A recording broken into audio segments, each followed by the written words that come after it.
What's up, everybody? Live. We already got a viewer in the house. What's up? It's your boy Adam. It is the Wednesday night fun party time live stream. Once again, I'm on time.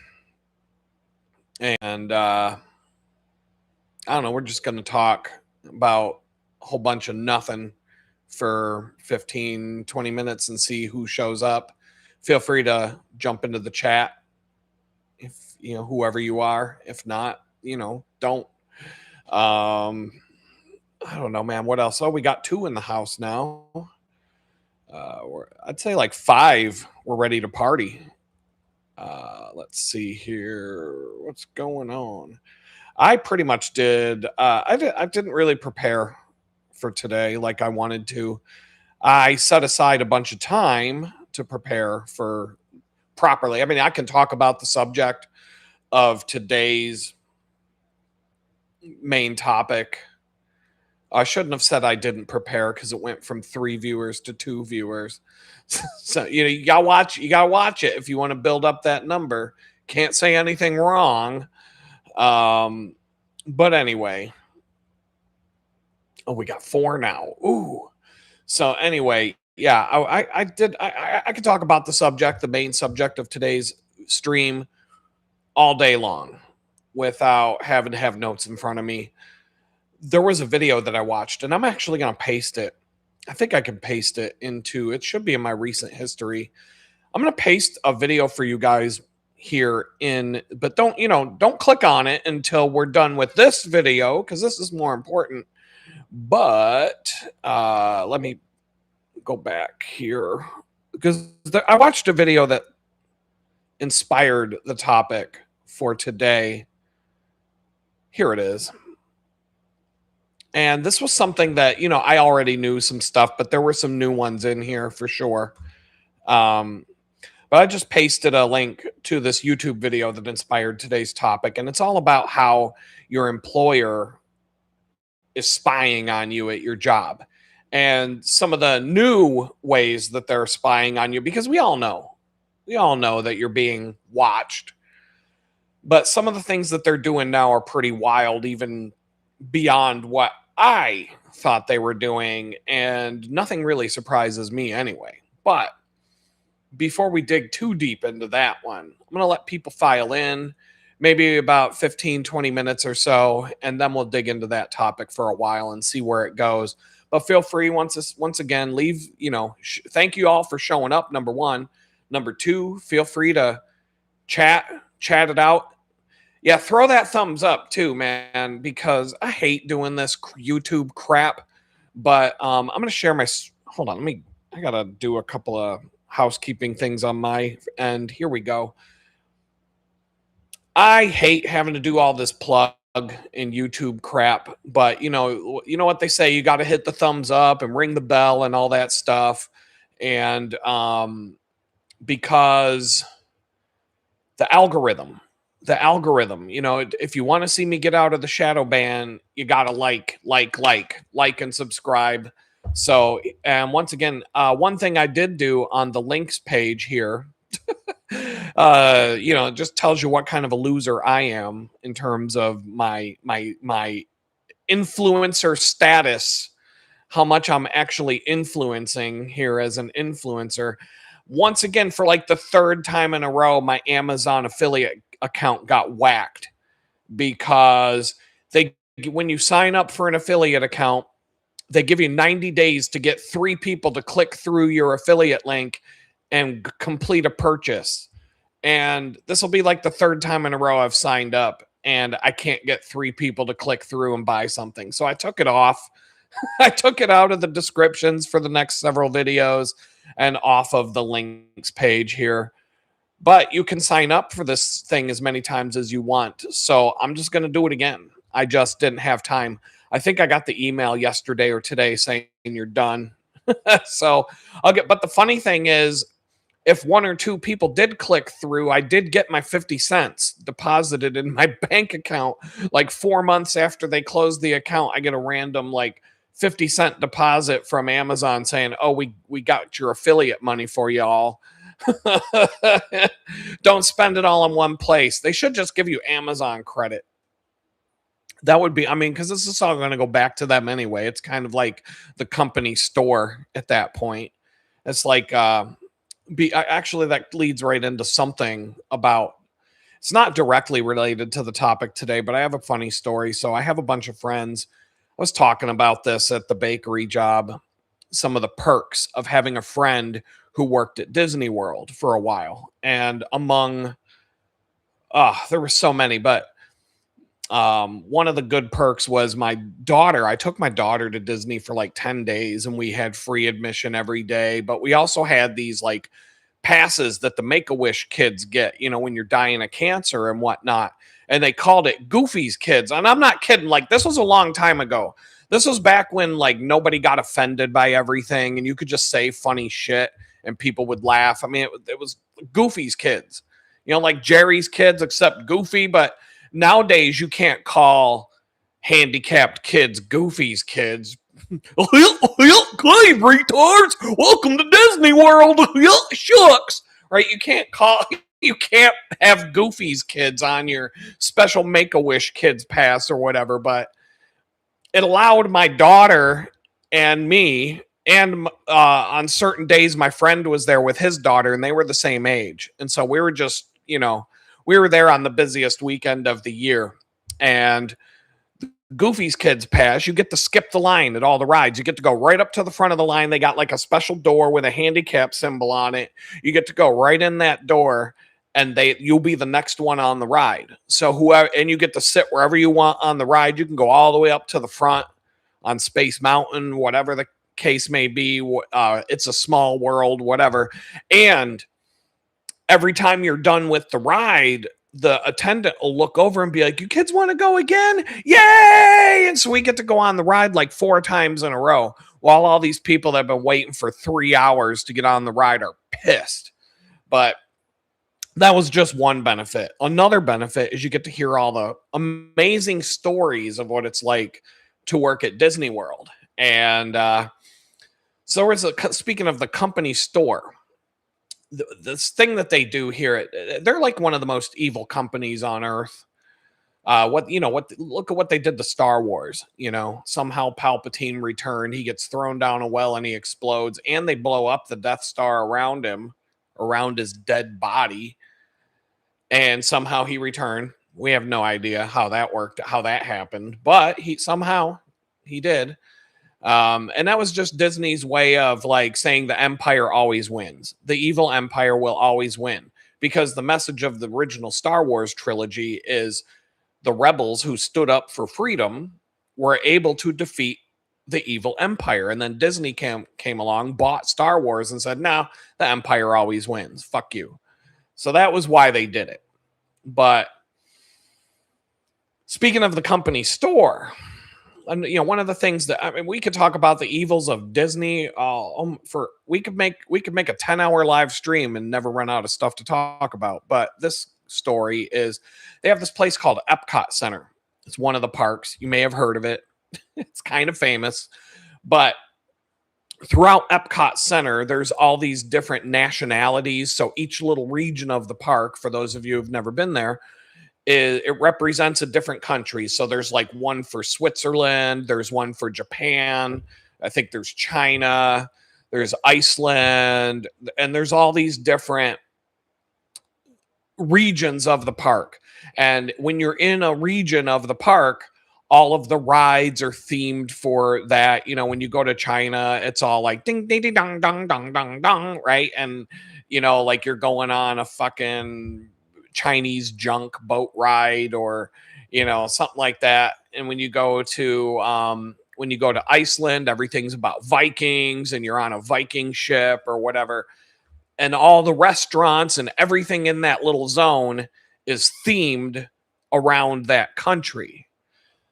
And what they do is they bring people in from all over the world to work in those fake countries to represent their nationalities or whatever. So they get a bunch of people from Switzerland to come be in the Switzerland thing and, dress up in lederhosen and dance around. And then they get a bunch of people from China to come and be in the Chinese section and so on and so forth. Well, Disney World in Florida is so huge that it's like its own territory. In fact, it's like an entire county of the state of Florida. They have their own Disney government. Like back in the day, I don't know what it's like now, but they have like Disney police and everything. Like if you get a speeding ticket at Disney World, you got to go to Disney World court with a Disney judge. I'm swear to fucking God, Mickey Mouse wearing a fucking robe is the one, with the banging the gavel and whatnot. They actually run that area of Florida because they bought so much land that it's actually its own thing. And so they control everything that happens on this property. And it's so vast and it's so big. There's really nothing around it. Orlando proper, the town of Orlando, is a little bit farther from Disney World itself. And so you're kind of isolated when you're in there. So what they do is they bring all these kids from foreign countries. They shove them in there. They have Disney apartment buildings that they all live in on the Disney World property somewhere. And all these kids from foreign countries, they all have to pay rent to Disney World to live in those dorms or those apartments or whatever they are. And so they're all paid by Disney to be there, but Disney's got it all calculated out so that all the money that these kids make working for Disney World goes right back to Disney World. They got to pay rent to Disney World for the apartment that they live in. They got to pay a bunch of money to, all their food and stuff. They may get some sort of discount, but all their money's going to food and drinks and rent and other things that they need. And pretty much everything has to be bought on the property because there's nowhere else to go. And they make sure that they don't pay these kids enough money so that they can afford to like Uber out and go on taxi rides and get a car, rent a car and go drive around and enjoy their life because they're working like 6-7 days a week or something like that. But it's basically Disney's version of free slave labor from foreign countries because they get all these kids to come in. These kids go back home at the end of the summer or wherever their tour of duty ends with no money in their pocket because it all came in their pocket and it all went back out, but it all went back out to Disney. So all the money that they make working for Disney, they have to spend it back to Disney and they go home broke. And so like slave labor, it's just how these evil companies operate. And, we were talking, I don't even know what started the company store conversation, but that's Disney's version of it. No different than a West Virginia coal mine where you're paid in coal mine dollars and then you have to go to the company store to buy all your shit like they used to do back in the old days. For those of you who don't know about that, open up a history book, whatever, you'll find out. So yeah, I don't know. I mean, just we want to talk about the week. I guess everything's good. I mean, I'm not really things are going well overall. I'm being squeezed financially really hard over the last few weeks. Money comes in, it goes right back out. Just like working for Disney. The man puts the money in, the man takes it right back out. Like 3 days after I get paid, I'm broke. But I'm surviving, so whatever at this point. Things are actually going better financially overall. I mean, Joseph, what's up? Haven't seen you in a bit. Says, hope you're doing well. God bless you, brother, and everybody in the chat. Yeah, I mean, same likewise. Hope everybody out there is doing good. And, but things are going pretty good for me. I made a couple of adjustments. I scaled back the bakery days to 1 a week. And so that is, I think last Saturday was my first Saturday off since I started working there in October of 2024. I swear I've gone a year and some change working every single Saturday. So it was strange. It felt strange, but energy wise, it helped. I was supposed to work all day on freelance work, but I didn't. But I ended up doing it on Sunday along with the members only live stream. And for those of you who are not aware, every Sunday afternoon at 2 p.m., we do a members only live stream here on the channel. And every Sunday at 2 o'clock, but you have to be a channel member to do that. No big deal if you don't want to. It ain't no thing for me. I wasn't even going to offer that as a thing, but YouTube gave me a big bonus check to turn it on. And I was like, well, free money. Yeah, I'll do it. And so it's been fun because Las Vegas rules apply. If you thought I have no filter if you thought I have no filter now, you come into the live stream for members only, that's Las Vegas rules apply. Whatever happens in the members only live stream stays in the members only live stream. And that's just how it is. We'll say whatever we want there. Whatever you say in the chat, whatever comes out of my mouth ain't no thing, because ain't nobody watching except for the people in the inner circle. It's like sitting around at the campfire with my best friends. It's cool. We're cool like that. So to do that, you just go to the channel homepage, and where you see the subscribe button, you see right next to it, there's a little join button right there.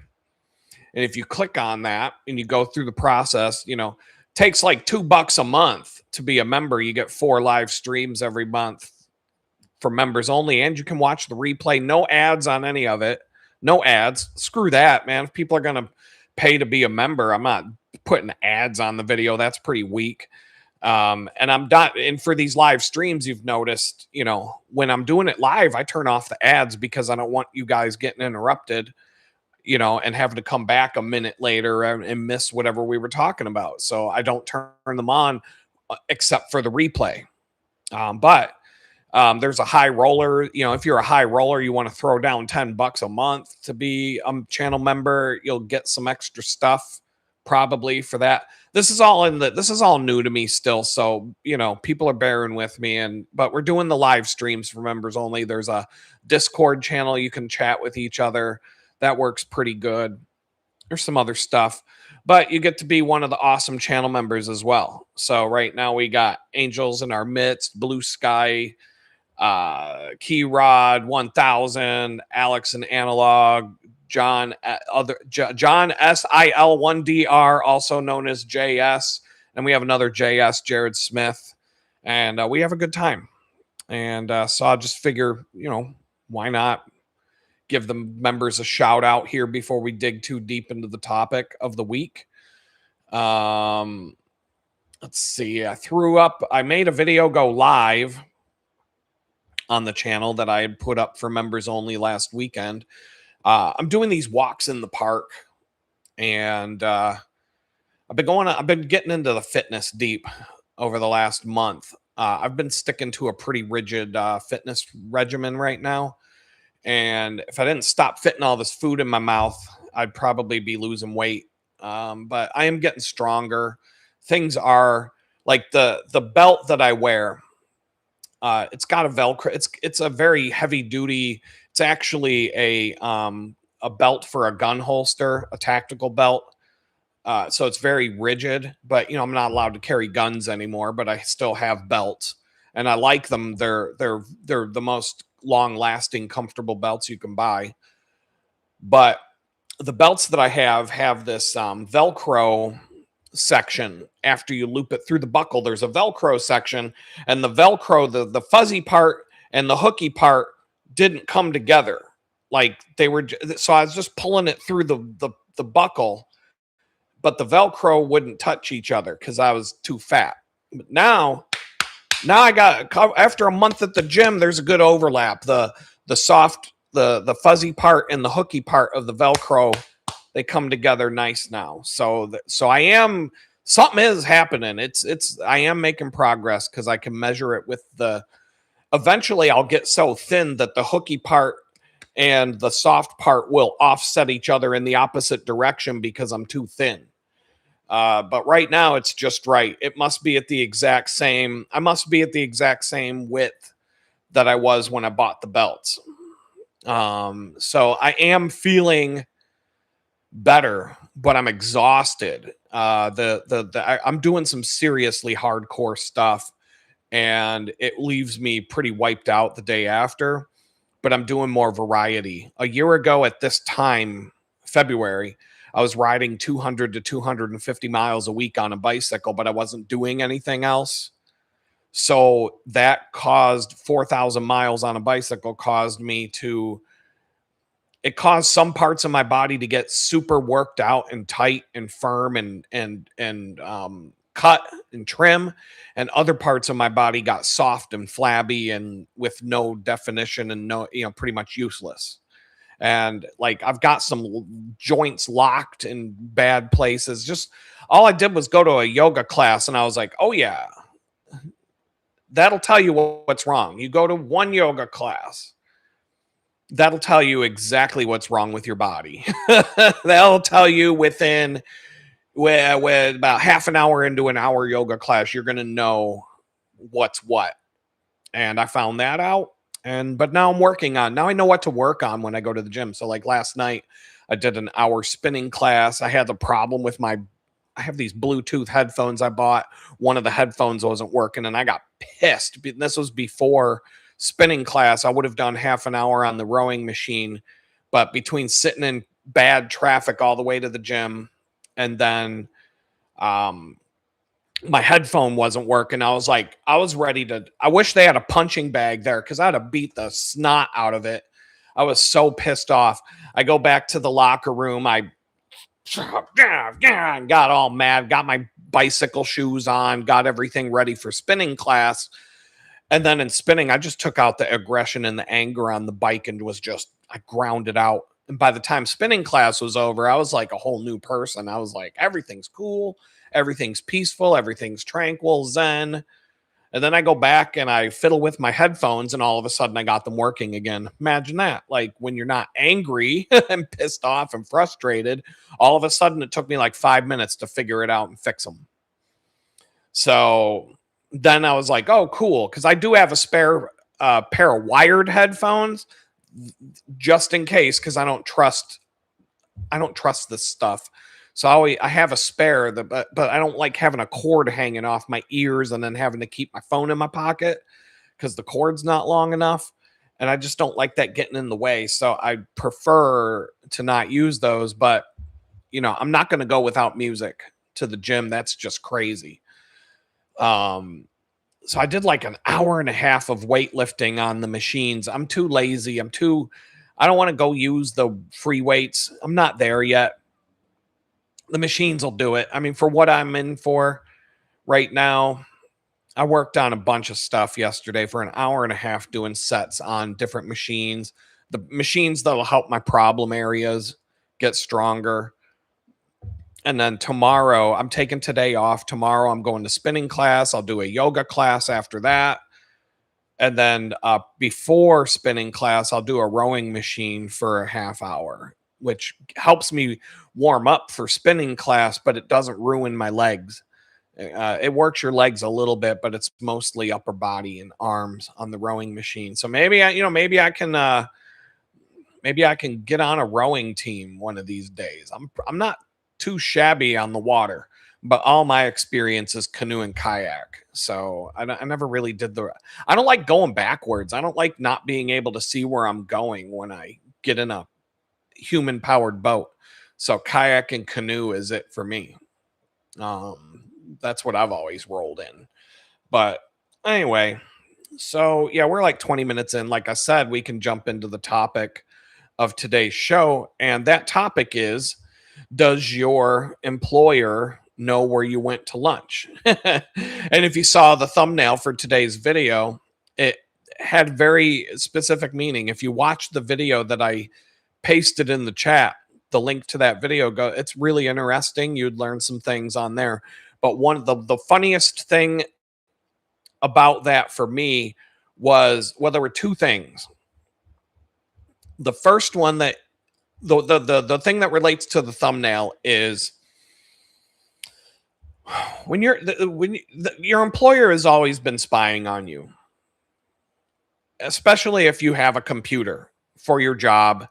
I mean, we know you don't go and use your company computer to do things that you're not supposed to do, or you don't use it for personal things, etc. But over time, especially in the past, that was kind of a slippery slope, or in my opinion, it depended on who you were working for. Because I've had jobs where I'm handed a brand new MacBook Pro with the plastic shrink wrap still on the white box. Here you go, Adam, have at it. Here's your computer. Do what you got to do. And so no other person ever touched that computer the whole time I was working there. And that's happened on numerous occasions in my past. And so, if you're going to do if I'm going to use Photoshop to edit some of my pictures, or, something like that, check my personal email when I'm working. I mean, you open up a web browser and it's easy to access your personal Gmail, your personal email accounts, things like that, send messages back and forth, without having to use your phone or your company or your personal laptop, especially back in the day when we had flip phones and things like that, where, you weren't emailing people with your phone. You weren't checking, now that you got your phone for all that stuff, you don't really need your company computer to check certain things throughout the day. And like I said, in some cases, company will just hand me a computer and there's a trust level there that, hey, don't go watching porn all day. Well, speaking of, most of I spent 2 years in federal prison for a tweet. And I'm not even gonna, somebody left a comment on the last video I posted that I still haven't responded to. And mainly because the whole video was about how I don't give a fuck anymore. And so in the spirit of not giving any fucks, I'll get around to responding to that one. But people know I spent some time in the joint for a Twitter post. And, but I met some interesting characters while I was locked up, needless to say. And this one guy, I got stories upon stories about this. Well, I think this one goes without saying. Like I just said, you don't use your company issued computer to watch porn, and especially to download porn to your fucking computer. Especially when you work for a company like Fisher Price. Fisher. Fuck, dude. Oh, it's so hard sometimes to tell these stories and keep a straight face, but it's true. So there's this guy. I honestly don't even remember his name, but I have it somewhere. I could look it up. But it doesn't matter. So this guy, he was like a nerd, a straight up like science geek nerd, mathematician kind of guy. The kind of guy that when he walks in the door at federal prison, everybody looks at him and goes, "Oh, there's a child molester." Straight up. Now, they did that to me too, because I'm a middle-aged white guy. As soon as I walk in the door, they're like, "Child porn, or did you molest kids?" Like, neither, you motherfucker. I'm the worst fucking criminal that ever walked in this door. I threatened the FBI, bitch. Oh, really? Oh, all right, cool, man. Here you get to go hang out with us in the cool kids bunks. Yeah, once everybody found out what I was actually in there for, we all good now. But until then, you must be a child molester until you prove that you're not. Middle-aged white guy. Well, this guy, one look and you're like, yeah, he's a child molester for sure. So he was telling me one day the story of what happened. I don't remember why. Actually, one of the people that helped me out was in there, and I don't know what his story was, but all of these people had bunks next to each other. So I got to know a handful of these people. One of them was like a jailhouse lawyer kind of guy. And he overheard me telling somebody about how I was supposed to get the First Step Act, which would mean more days off of my sentence. but my case manager denied it because he said that my crime didn't disqualified me from it. And I said, I know that I'm not disqualified from it because I had this book that somebody gave me a while back, and it said my specific charge was not a disqualification. And so my case manager was like, well, if you can find proof and give it to me, I'll take a look at it, blah, blah, blah. He's like, but I ain't going to fucking do it. I ain't and he just kind of caught me an attitude. And I'm like, well, I don't know if you've ever tried to find anything about laws, but, you know, we've been talking about on this channel about how laws are, what was it? The tax code is about 7,000 pages long, and that's just the law that the Congress assholes wrote. And then the interpretation of the law that you have to follow that's determined by the Department of the Treasury and the IRS is an additional 70,000 pages. And you're supposed to know all this shit, because if you break that law and you get charged and you get dragged into court or whatever, ignorance of the law is no excuse for breaking the law. That's what the judge is going to tell you. But the judge doesn't know what the fucking law is. The lawyers don't know what the fucking law is. The IRS doesn't know what the fucking law is. And neither do the Congress assholes who fucking put it into law in the first place. It's 70,000 pages. Who the fuck is going to read that and memorize everything in it? So it's not easy to find, to sit down. So when you're in federal prison, they give you access to a law library. It's usually on a fucking computer, but yeah, good fucking luck with that. So I just was like, fuck this. I ain't got time to, I'm not going to law school for the next 4 years to be able to find this fucking thing in this black hole labyrinth that I got to dig through to find, you know, this information I need. Well, I'm talking about that with another inmate, and somebody looks over at me and he goes, oh, hold on a second. Turns around, he goes through this little folder that he has, reaches in, pulls out a sheet of paper, hands it to me. He goes, oh, this is what you need. And I look at it. I'm like, get the fuck out of here. It was exactly what I needed. The exact thing that I needed to find. He overheard me talking about it and was like, boom. Oh, I got you, dog. Right here. Hands it to me. I go right over to the office where the case manager sits, knock on the door. He's like, come on in. I'm like, here, I got this. He's like, looks at it and he goes, oh, looks like you were right. Next thing I know, I get like 2 months off my sentence.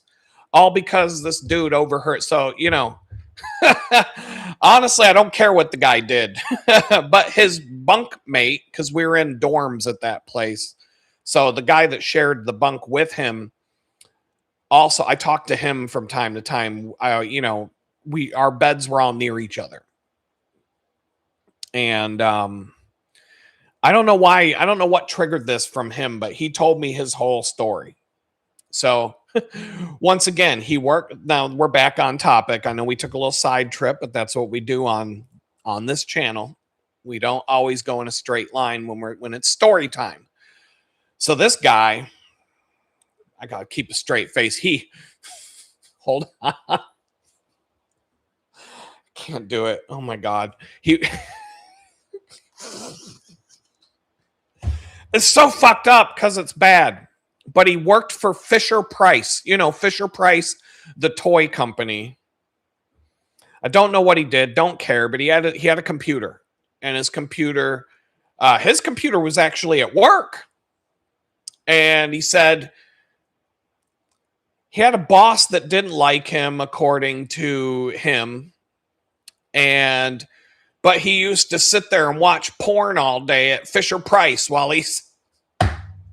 I don't know why the fuck. I mean, he was just straight up telling me the whole story. He said he used to watch porn all the time on his fucking Fisher Price computer at work. And there was like, at some point, somebody walked in on him. The boss walked in on him or whatnot and saw what was on his screen.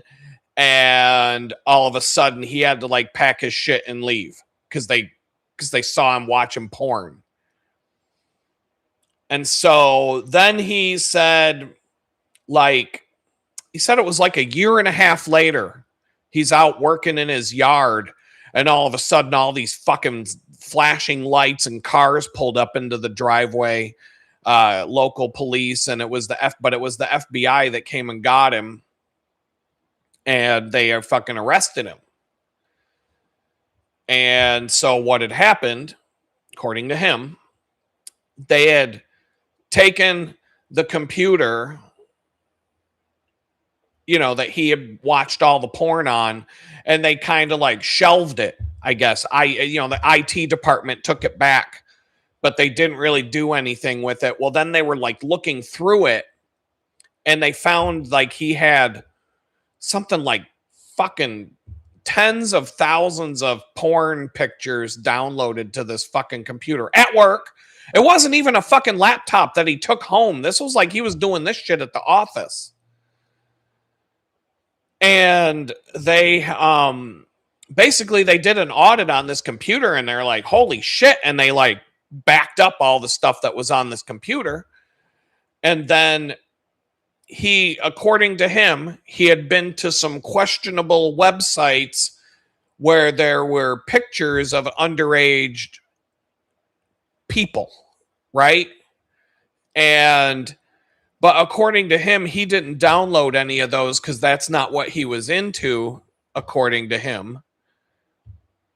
But because the browser caches all of the images. When you go to a website, your web browser downloads all the images on a web page, stores them in what's called a cache file, so that if you go back to the same website, the web browser doesn't have to re-download everything on that page. So if you go to, any website that you go to, even if you go to like Gmail and check your Gmail account, the Gmail logo is an image that gets downloaded. That's sitting on your computer now.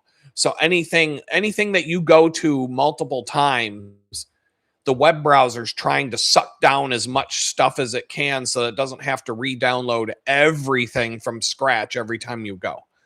So if you go to a website that's full of pictures and you're scrolling that page down, even if they're tiny little thumbnail pictures on the page, all of those images are being sucked down and stored on your laptop.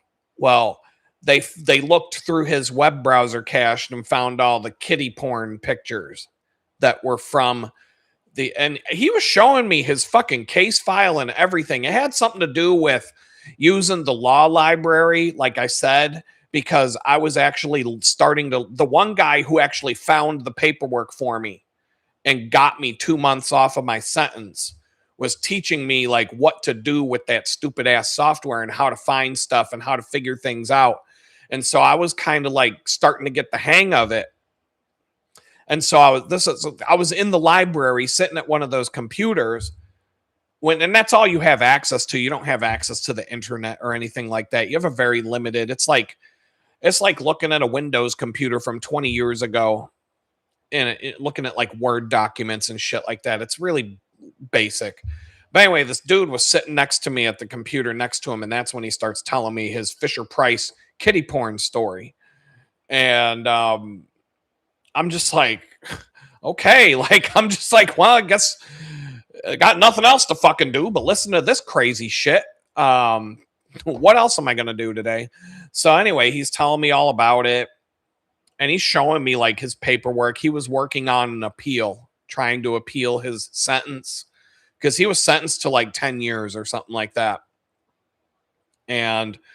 But he was showing me in his paperwork and stuff about how the images in question were all in the web browser cache, and he didn't download them, but technically he did download them because he was on a web page that had them, and they got downloaded to his cache. But anyway, moral of the story, we just spent 10 minutes talking about don't watch porn on your company computer. I think we all fucking knew that one the first time that the company started giving out computers and there was porn to go watch on the internet. I think we all fucking figured that one out quick. Like, don't watch porn on the work computer. It seemed, but I mean, we had a guy at another place I worked who we had to get rid of because he was watching porn on his fucking work computer, and somebody caught him.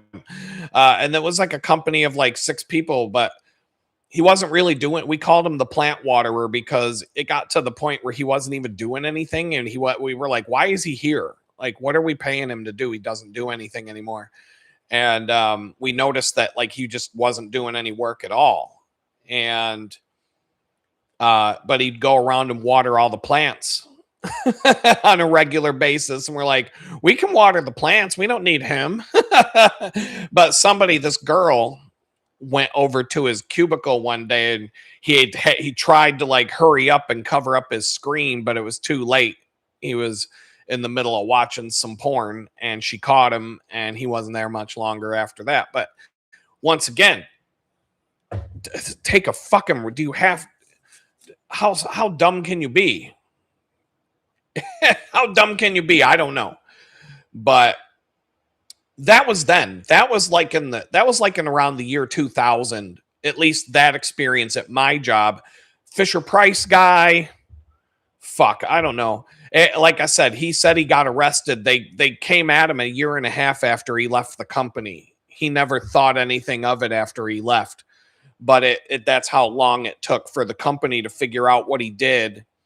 And then when they like went through, they kept, once they found out he had downloaded all these thousands of porn pictures, they set the computer off to the side and called the police. And then the police got the FBI involved, who did an audit on the computer. And then that's how they got all the shit out of the browser cache and everything else.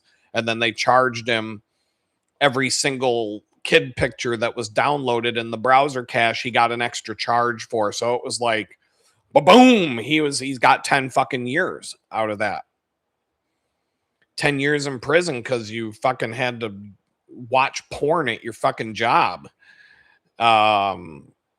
Seems like a no-brainer to most of us, but you know, look at the world we live in today, and look at all the fucking retards you run into on a daily basis. I mean, it really doesn't surprise me at all.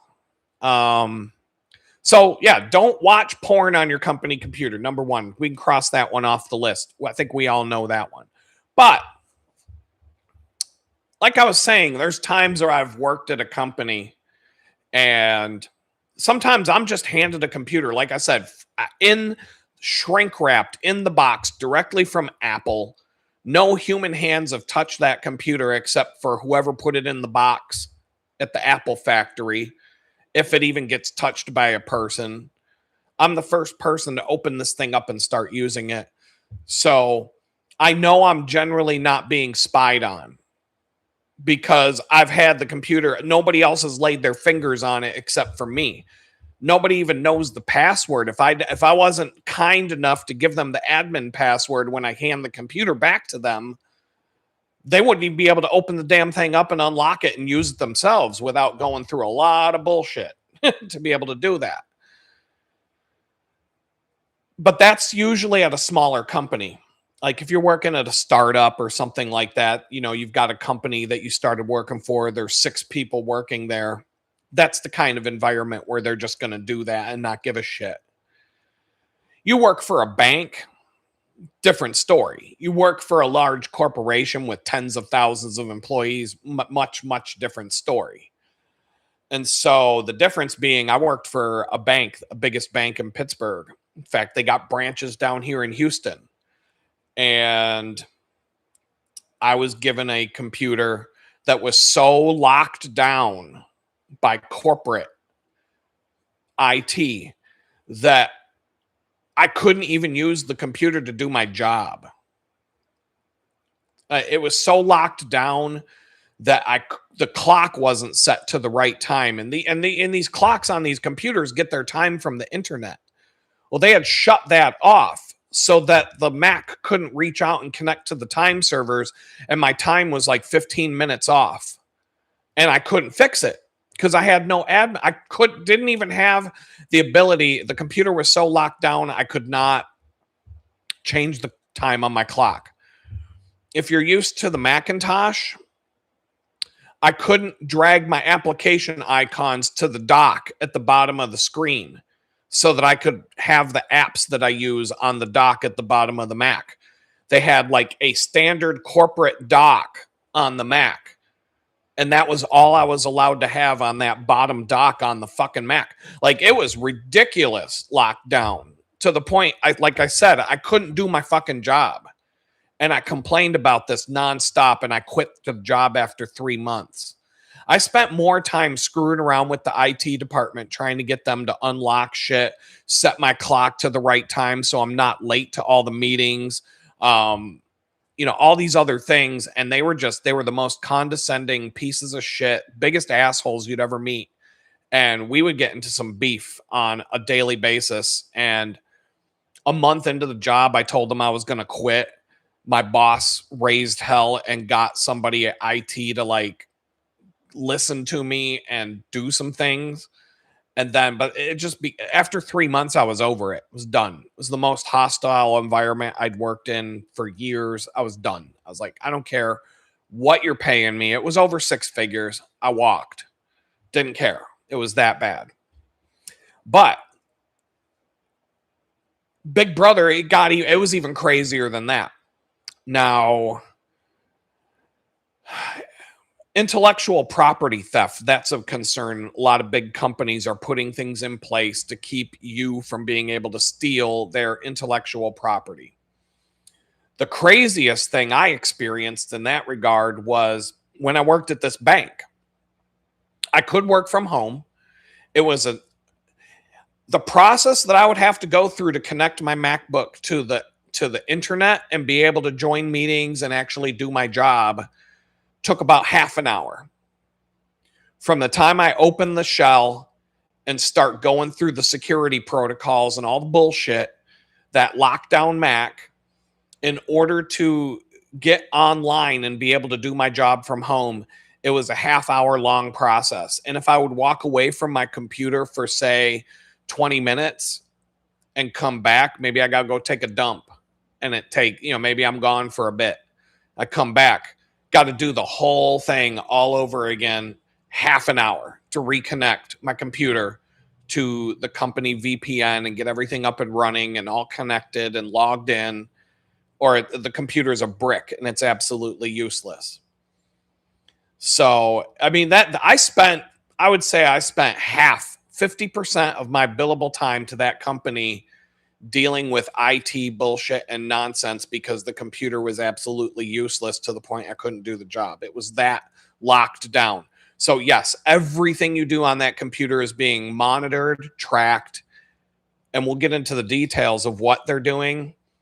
But and I'll talk about 20 different things that they would do on that computer and other companies have done as we progress through the stream here. But the craziest thing, one of the things that companies will do to your computer, if it's locked down and if you're being monitored and if they have security in place, they will make it so that you cannot connect any external device to your computer, especially a hard drive or a USB drive or anything that would allow you to copy files.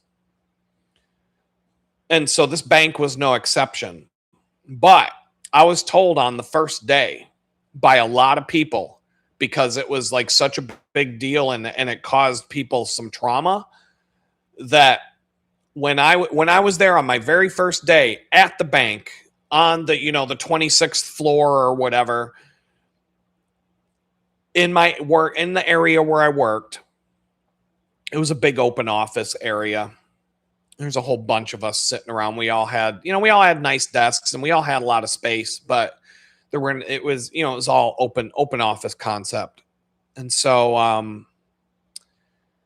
I swear 10 people told me on day one, do not ever put a USB drive in your MacBook ever, ever, ever, ever, ever, under any circumstances. Don't ever do it. Do not ever plug anything into that computer, because here's what happens.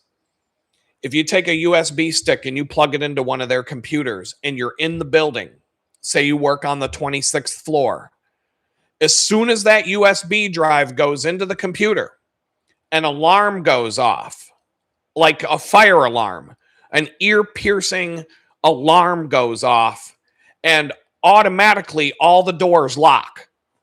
All the doors that get off, all the doors that will allow you to leave are locked automatically when that goes. As soon as you put the USB stick into your computer, alarms, ear-piercing alarms like a fire alarm just went off, and all the doors are instantaneously locked, and all of the ID cards and the access to get out, you're locked in. And immediately, a whole team, a goon squad of security guards are going to come flying in like a rapid response team, like the FBI, and they're going to come storming in.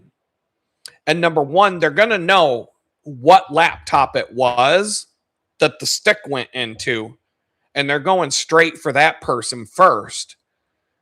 But every single person who's on that floor is locked down.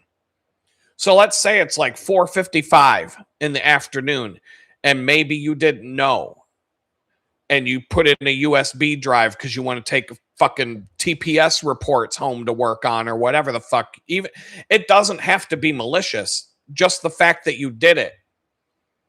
Boom. Whole fucking floor of the building locked down, and you are locked in that building until you're basically fucked for the next 3-4 hours, because the security guards are coming to swarm in. They're going to take that laptop. You're getting escorted to a dark place. Who know, probably the same place that they, interrogate you when you get arrested by the FBI or whatever. But then the security is going one by one. Every single person on that floor at this time is getting interviewed and questioned and going through all kinds of shit. And so these people have been through some fucking trauma, because they all told me about this. 10 different people on day one told me this.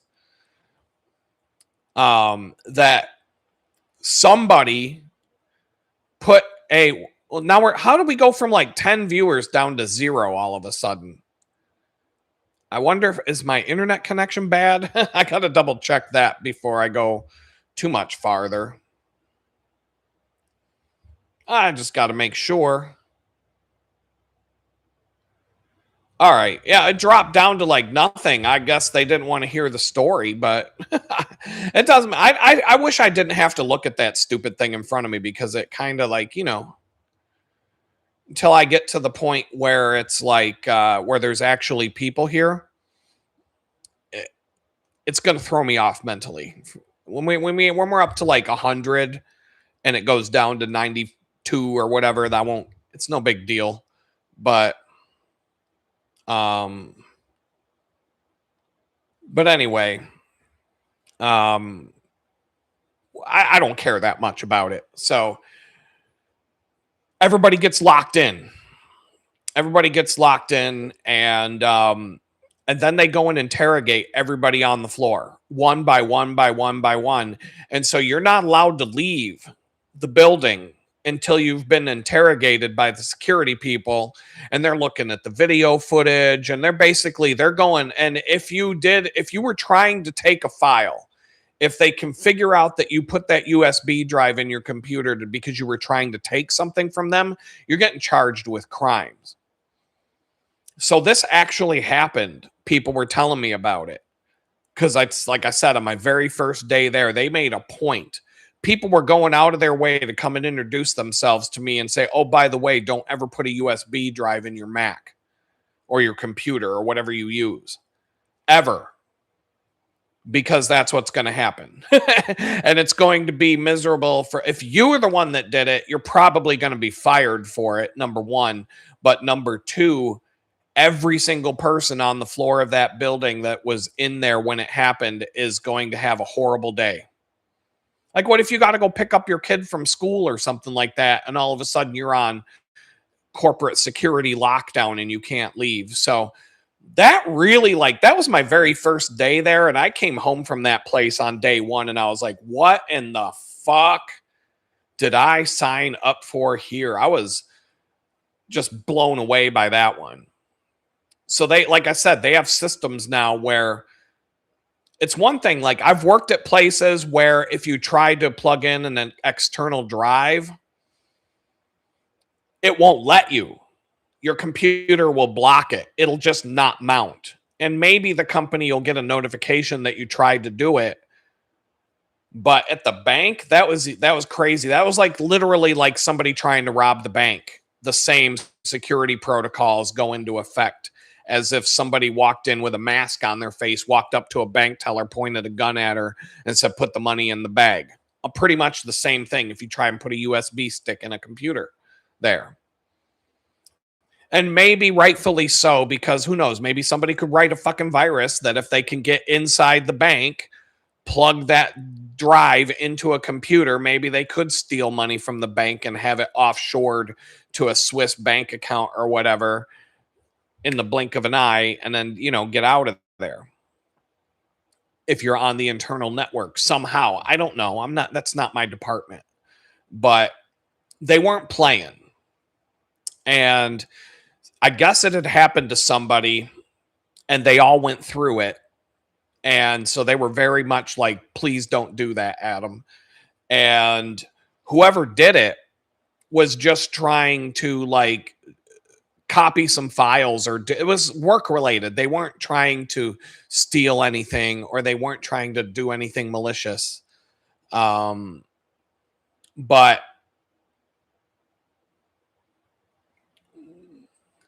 that's, they weren't trying to do anything malicious or harm anything. They were just trying to do their job. And, so any of us could do that. I had a company computer at home, a MacBook at home, and I had an empty hard drive because I used to have to use Photoshop all the time. I had an empty hard drive plugged into it all the time because I needed the scratch disk space for Photoshop. And if you either know what that is or you don't. But I have that on my MacBook here. I have an empty hard drive plugged in so that when I'm using things like Photoshop or video editing or whatnot, the application has a whole 5 terabyte hard drive to read and write stuff to, so that the software can do what it needs to do. And it was no different back then. And so the company grew and they got more and more security minded. And so I had to actually go in, because this was another company where I was handed a MacBook straight out of the box, sealed, and nobody ever touched it but me. Well, now the company got bigger, and I had to go in one day and talk to their IT guy, and the IT guy had to install Big Brother shit on my computer. But another thing that they do, unlike the bank, the technology has kind of evolved to the point where a company could give you a computer and you'll find out that you have full admin rights and you can do whatever you want to that computer. You can install software. You can go to any website. You basically have free reign. You can, like I said, you could download and install things. You can almost do whatever you want, but they can control that computer remotely. They can see every single thing that you do on it. And I mean, every single thing that you do on it. And they can kind of, the modern security software, they can allow you to have admin rights on your computer. So you're not completely locked down and you can actually do your job. You can set the date and time, configure control panels, set the computer up to the way you need it to be to work. But they can lock you out of certain things on like an a la carte level. So they could force you to use a company VPN. They can set it so that the computer won't connect to the internet on your home Wi-Fi unless you connect to the company's VPN. If you don't connect to the VPN, you won't have any internet access, even if you're connected to your Wi-Fi at home. You have to take that extra step to get on a VPN. But in that case, it's like 5 seconds to connect to the VPN.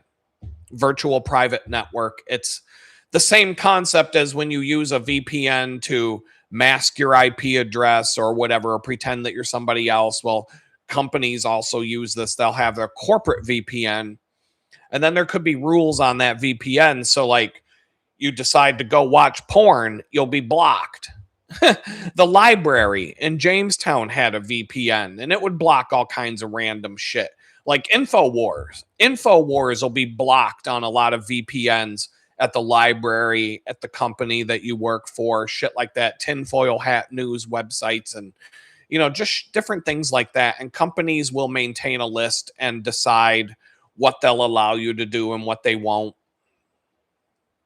But the technology allows you to have a lot of flexibility, but they're still monitoring everything you do. And when I say that they're monitoring everything, I mean every fucking thing. They're taking screenshots of what's on your screen every like maybe every 30 seconds, and that's being pushed out through the internet into the corporate server. You don't even know it's happening. They're literally taking a screenshot of everything on your screen on an interval and creating, like, they're not doing it in real time like a video stream because of the bandwidth involved, but they can set an interval and it just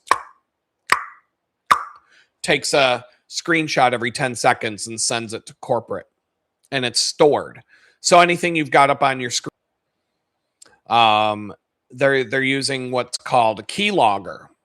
So every single keystroke, every single time you touch the keyboard and type a key, it's being logged. Every single thing that you type. So, for example, you get into a beef with somebody at work and you go and you've had it, and you go to Slack and you start typing up a message. You know what, motherfucker? You can go fuck yourself, and you're about to hit send. And then you're like, you know what?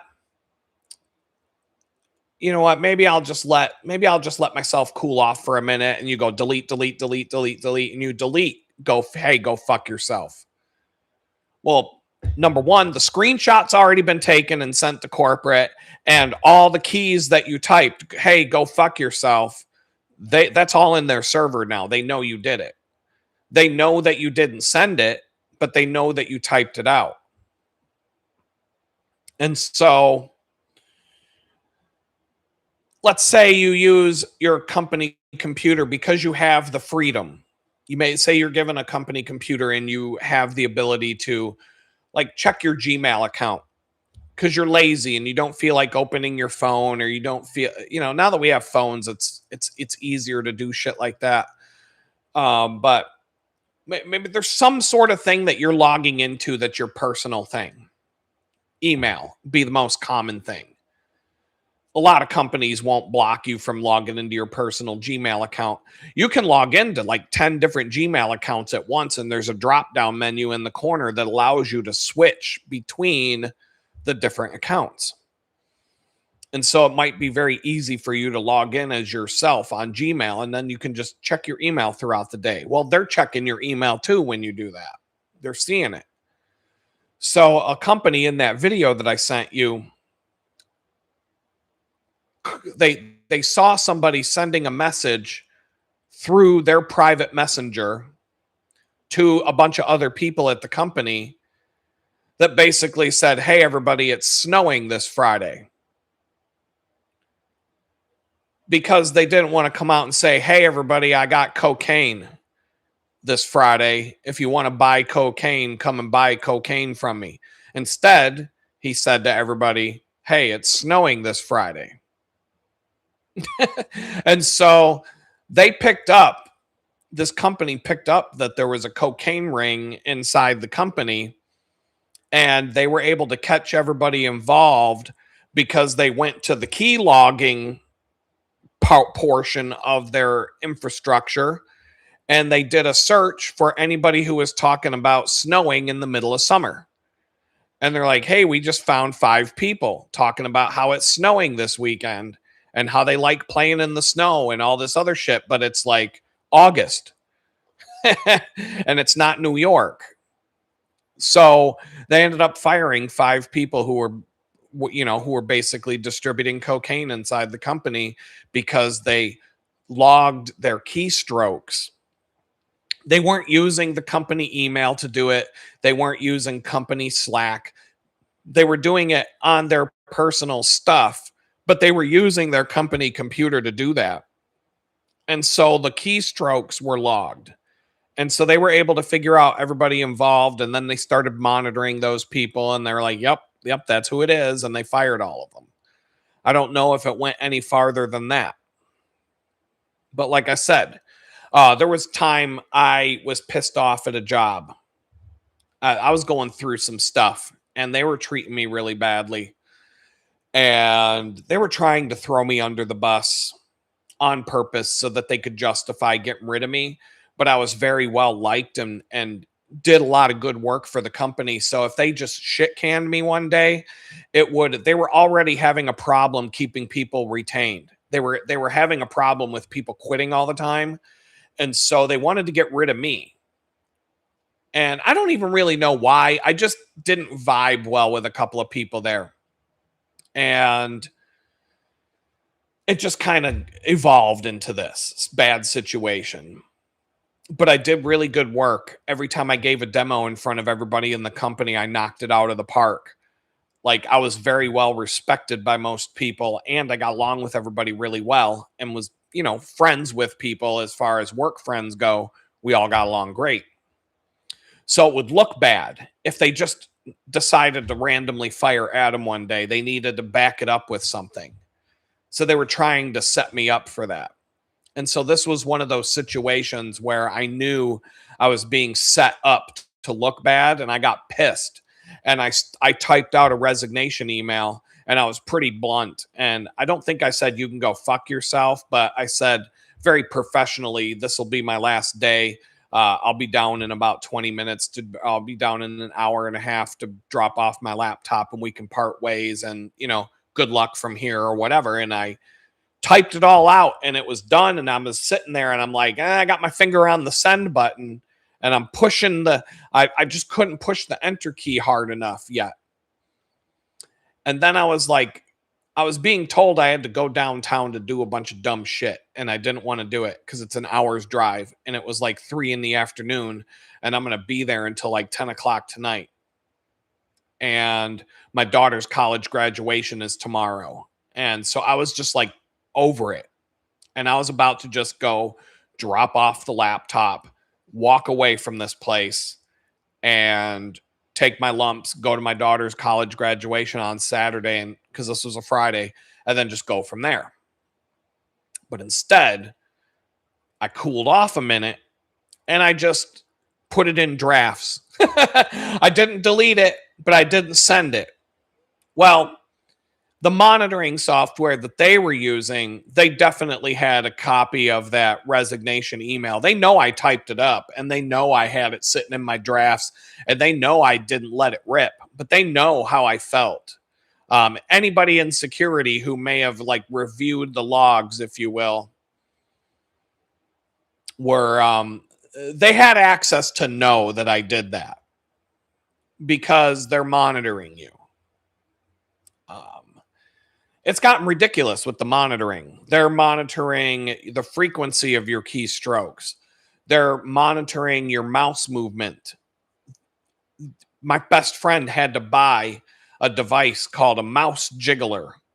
So it's a platter that you set your mouse on, and it's got this disc that spins around with these patterns on it. And it basically makes the mouse move around on your screen in random ways. And it'll even simulate things like mouse clicks and stuff like that.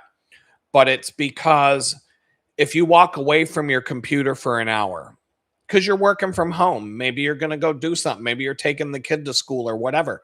Even if you have an agreement with your boss that, you're not going to be available at certain times of the day because you're going to pick and choose your hours, how you want to work, which is part of what a work from home job is. You're being watched. And if they see that, in a big enough company, they may just have things in place that say the mouse stayed still for an hour and a half and didn't move.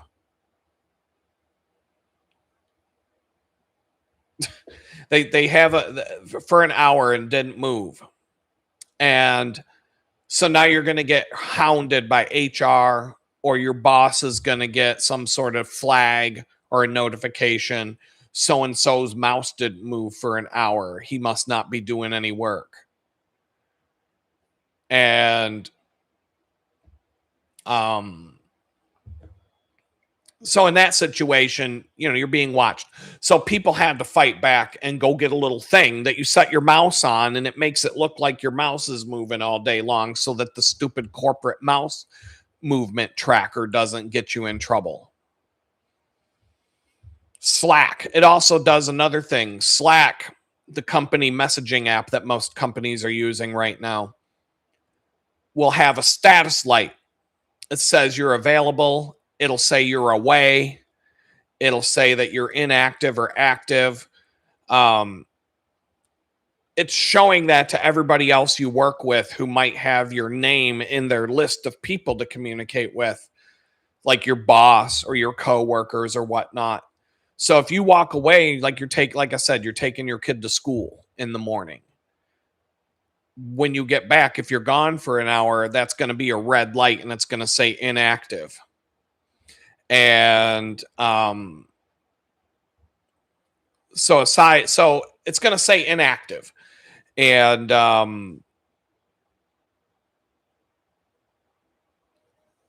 so also in Slack, all your coworkers are going to see a red light that says so-and-so is not here. And they're all going to know that you're not here. So the mouse jiggler and the mouse moving around your screen, that basically shows everybody that you're there and you're active. And the only way they're going to know if you're not there is if you don't respond when they reach out to you. Now, if you work with a good group of people, none of that matters. The smaller companies I've worked at, nobody gives a shit about any of that stuff. All they care about is that you did your job, you got the work done on time, you show up to the meetings when you're supposed to show up. Nobody cares what hours you pick and choose to work. But at some of these corporate places, the big companies, they got some nanny, a corporate nanny department that are overseeing and watching everything you do, just looking for a reason to be up your ass because the company just got too big and they were able to hire a bunch of corporate nannies to spy on you all day.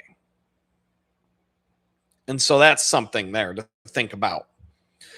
I've seen companies that will track your eyeball movement. I've never worked at a place like that, but there are companies out there that use the built-in camera on your company issued laptop to track your eye movement while you work, because they figure if you're working on stuff, your eyes should be going back and forth and up and down and all over the screen while you work.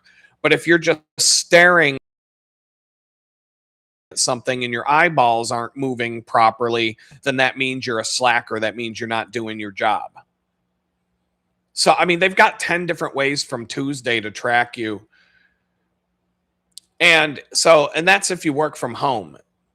The eyeball tracker. If anybody ever told me I had to have an eyeball tracker turned on, I'd be like, here, why don't you track this? 2 middle fingers. See, they're over here. Now they're over here. Now they're right here. Track that motherfucker. That's what I would say. At that point, I'd be like, we're out. We're done. I'm not doing that. If you work in the office, they're doing all kinds of crazy shit. They're tracking, like if you have an ID badge that has to unlock doors and stuff like that. Well, I think it stands to reason that they know what door you've opened and when. If you use your badge to go into a door and it shuts behind you, every single time you tap that badge to open up a door or go somewhere, that's all logged. Now, but they also know that you could be with a group of 10 employees and you're the one that tapped your badge on the wall to open the door, but 10 people walked in without tapping their badge because you held the door open for everybody, like a courteous, they do kind of tell you not to do that shit at companies, but come on. I mean, if you're in a group of 10 people, they're all coworkers and you're all going to the conference room together to have a meeting, are you really going to sit there and make every single person tap a fucking badge to go in one by one? No, you're not. And they know that. So with these RFID tags and the different technology that's on these badges now, they're setting up, they can monitor your location all day long. So I read a story once about they tracked a guy who we were just talking. I think in the last video I posted, I was talking about how people tag up the bathrooms, the public restrooms, and you go to an average public restroom and you're going to see, I mean, you're going to see piss on the floor. You're going to see piss all over the toilet seat. You're going to see toilet paper stuck to the toilet seat covered in piss. You might see a log floating in the bowl, but you're going to see crazy shit. Like you're going to see shit on the wall. You're going to see poop on the wall, and you're going to be like, how the fuck did poop get on the wall? Like, what the fuck is going on in here? How did like Mr. Hanky just jump out of the fucking bowl? Howdy ho! And tag the walls and the fucking door to the stall and get up on the ceiling. And how does this happen? What the fuck is going on at home if that's what people are doing out in public? But, you know, you might not want to get poop on the wall at your job. You might just have that courtesy, or you might just have that fear. You know, people might notice that I was the one who just went and took a shit and was gone for 15 minutes. And then the next person comes back in and says, who shit on the wall? Right? Nobody wants to be that guy at work. So that might keep you from pooping on the wall. But the bigger the company, the more fucking retards you're surrounded by. And I've seen some crazy shit at these fucking jobs. Especially the big jobs where you've got thousands of people working in a building together. It's going to be no different than a gas station bathroom at that point. So now I read an article about somebody shit on the fucking wall at their office job, and they tracked down the employee who did it because they tracked the location of the ID badges throughout the day, and the guy had his ID badge in his pocket, and they were able to track down the wall shitter by tracking that he was in the bathroom at that stall taking a shit.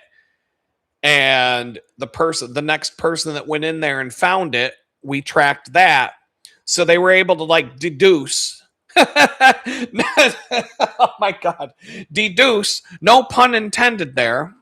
They were able to deduce who dropped a deuce on the fucking wall by tracking the location of all the ID badges on the floor. And they figured out who done it.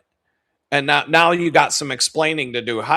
Imagine going to fucking HR and explaining to HR how you got poop on the fucking wall in the company bathroom. I mean, what the fuck? But that's what happens. I don't know. Like, I've seen the show Hoarders on TV. I definitely, it doesn't surprise me that you go to a shared bathroom and there's fucking turds on the wall. I'm not surprised by it, but at the same time, I'm just like, how is this even possible? But now, if you work at a big enough company that's doing a lot of Big Brother shit and you see poop on the wall, go tell somebody, because they'll be able to track that down. They'll be able to figure out who done it. And if you're one of the people, I'm hoping that the 12 of you watching right now are not one of the people who poop on the wall at work. But if you are, keep that in mind. If you got to go drop a deuce, leave your ID badge in your wallet in your desk or something, unless you need a badge, unless you need the company badge to open the bathroom door, which some places might have that. They might have a lock that you have to dink. Now they know when you go take a piss. They know when you go take a shit. They're tracking you everywhere you go now. You got to keep a lanyard around your neck or whatever at a higher security place. They're tracking your movement all over the place. So in terms of like the productivity tracking, like I said, they're watching your eyeball movement. They're watching your mouse. They're logging your keystrokes. They're watching everything you do on the screen of your computer. If you're downloading porn at Fisher Price, they're watching you. I mean, when this guy did it, they must not have been what they. I mean, I don't understand how they didn't just catch him remotely. His boss had to walk in on it. But now they can just watch you remotely and see what the fuck you're doing. And they have monitors in place. And like, if you do something that you're not supposed to, somebody's going to get a notification, a flag saying, hey, look at this guy. He's up to something. But they're tracking, like I said, they're tracking everything. They're looking at how much do you sit in your seat now at work. So like your ID badge or whatever, if they see that your ID badge goes, on a walk and, is gone for an hour and a half, and then it finds its way back to your desk when you're supposed to be working all day, they're tracking that shit and they're keeping tabs on it, and they're watching to see what they're looking for a reason to get rid of you. There are people, and it's always at the bigger companies, because at the bigger companies, they've got a budget where they can hire a team of people to spy on you and look for reasons to get rid of you. And that's their job, is to find a reason to get rid of you. And so that's why they're spying on you. But it goes beyond your company devices. So John says, I worked at a call center. Our calls were monitored all day. Yeah, of course they are. And they tell you that when you call the call center, your call may be monitored for quality assurance and blah, blah, blah. I know for a fact that at T-Mobile and different customer service centers, all your calls are being monitored, but they're also being timed. And you're being punished if you spend too much time trying to help a customer. So that's why, I don't know if you ever notice when you call into customer service, they have quotas. So if you're talking to Ranjit over in Bangladesh, or Sanjay over in Bangalore, or Sanjay over in New Delhi, wherever they hire, the Indian tech support people, they're supposed to get you off of the phone within like 3 minutes. And so like, if you've got I don't know if you've ever noticed how like they'll did you unplug it? Did you unplug the thing and plug it back in? Did you refresh the thing that you were supposed to refresh? And they just, they read a script to you about what to do. And then they'll say, well, let me transfer you to somebody who can help you. And they're trying to make you think like they're sending you higher up the chain. They're just passing you off to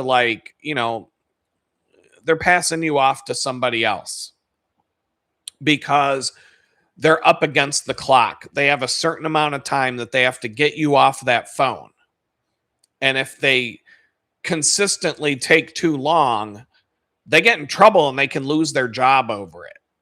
So that's why they're trying to brush you off. Not because, even if you get somebody who actually cares about the job and actually wants to try and help you, they know that if they spend 10 minutes on the phone with you trying to walk you through your problem or fix your problem, they're going to get bitched at by their boss because their boss is going to have a call sheet that says, look, this person spent 10 minutes with 3 customers yesterday instead of the required 3 minutes. And so that's why they just pass you around and never fix your problem, because they'll get in trouble for customer service. It's just bullshit corporate. The whole thing's about how much money can they make, and how much are they paying? They're paying these people 10 cents a day. We got to maximize our productivity here at the expense of customer service. But they're being tracked and monitored all day long. And that's why they got to say the stupid corporate script. Like when you deal with T-Mobile, that they're coming to mind, even though I haven't had to deal with them. They go above and beyond to tell you all this poetic, flowery language. I wish I could pull up a chat with them quickly to like read one of them to you. But it's like if you're talking to them on X, which, handy tip, if you ever have a problem with T-Mobile, go right to their X account and bitch at them there. Typically you'll get somebody to respond to you from the United States that's not from the India call center. But they'll respond with a message that's like 2 screens deep of just kissing your ass and placating you and talking about how I strive for perfect customer service and blah, blah, blah. And it's like this whole scripted thing. And I'm usually just like, shut the fuck up with the flowery bullshit and fix the problem. Like, I don't need to be placated 2.5 screens deep of bunch of flowery poetic bullshit about how much you love customer service and how much you be assured that rest assuredly we will fix your problem. I don't give a fuck. Fix the problem. Like, to get to the point. Nobody likes this shit. But it's all corporate script. And if they don't follow the script, they'll get in trouble. You work at certain restaurants. There's like some corporate dumbass shit that you're supposed to say to every customer. And, whether you do or not, but they're watching for that shit. And if you don't follow the script and you don't play ball, then that's going to come back to bite you in the ass at some point down the road. And all these companies have. The bigger the company, the more of that dumb shit they have. If it was my company, my business, I would just be like, be friendly, be personable, be outgoing to the customers, give them customer service. Even if the customer is an asshole to you, don't be an asshole back. Basic logic. I'm not going to have some scripted thing that sounds like we're in the Jim Jones Kool-Aid cult and you're trying to talk somebody into Scientology or whatever. Like, I'm not going that far. Like, just be a personable person. But no, these companies, they have to, like, Chick-fil-A. So Chick-fil-A pissed me off because one day I go in there and I get my chicken burrito for breakfast or whatever. And the woman was like, have a blessed day. And I was like, oh, thank you. And I was like, oh, she told me to have a blessed day. She must believe in Jesus, blah, blah, blah. Well, no, that's the corporate fucking script because Chick-fil-A is Jesus and Republicans love Chick-fil-A. So, and liberals hate Chick-fil-A. So the corporate script is when you hand them their order, you're supposed to say, have a blessed day. And when I found out that it was just some bullshit corporate script, now if they tell me to have a blessed day, I'm like, fuck you. Fuck you and your corporate fucking bullshit in your fucking script. Tell me to have a blessed day. Go suck a dick. Like, that's how I feel about it. After I find out that it's like they don't mean it. It's just some corporate bullshit that they're supposed to say or they get in trouble. It doesn't work for me. It doesn't make me feel more welcome now that I know it's bullshit. So that's what I think about it. There was another restaurant I used to go to all the time that I'm gonna respond to that in a second. You'd be surprised. But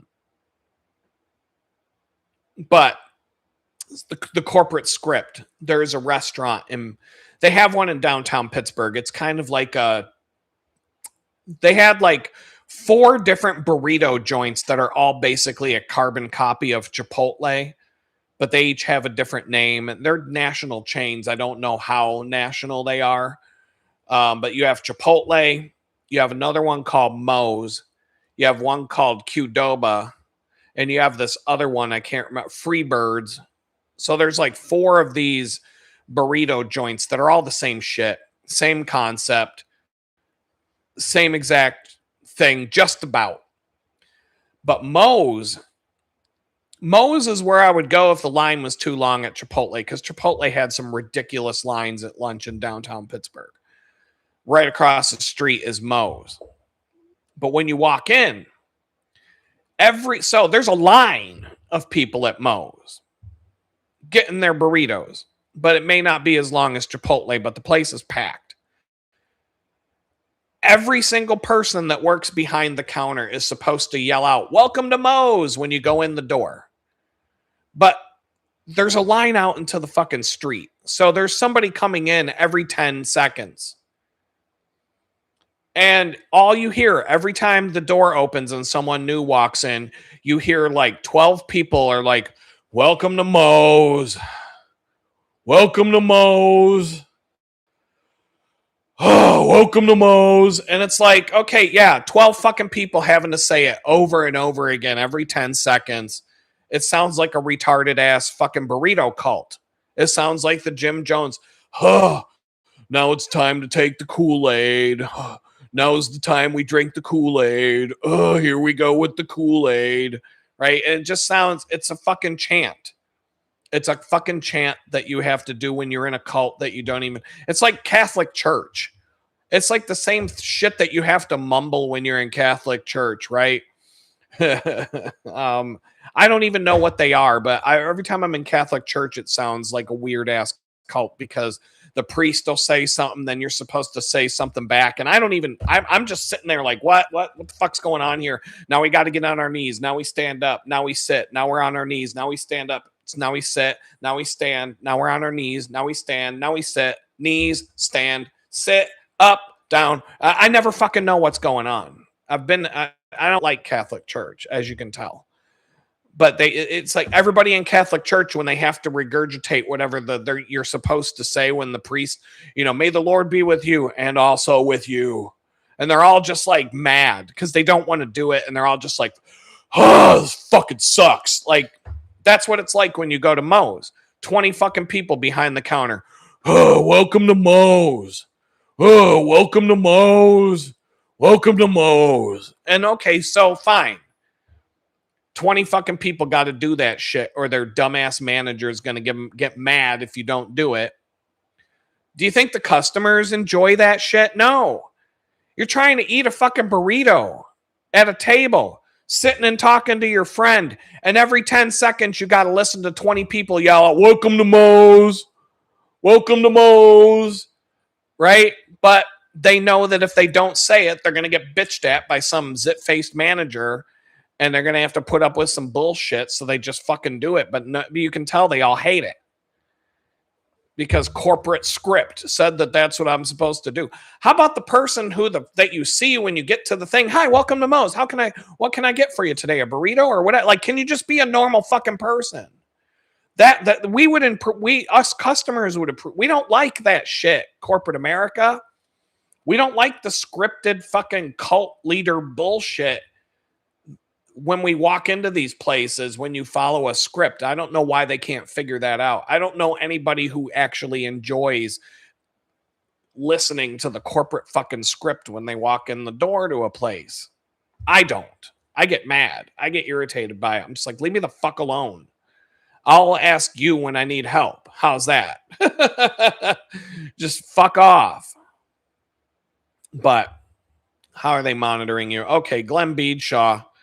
Nobody's monitoring my calls. There's no ability to monitor carpentry and finishing. Yeah, bullshit. That's what you think. AI is monitoring everything you do. They are okay. Now I have seen the build quality of some of these houses these days, especially around here in Houston. They got these people on YouTube going into these particle board McMansion complexes where people are just, cobbling together houses with cardboard and, structural beams that don't touch anything houses that are built to the point where if you pulled one nail out of the wrong place, the whole thing will collapse, or a good gust of wind comes along and cracks in the foundation and all kinds of crazy ass shit. I watch those videos. They pop up in my feed. So obviously they're not being monitored for quality control because there is no quality control and there is no fucking quality on a lot of this shit.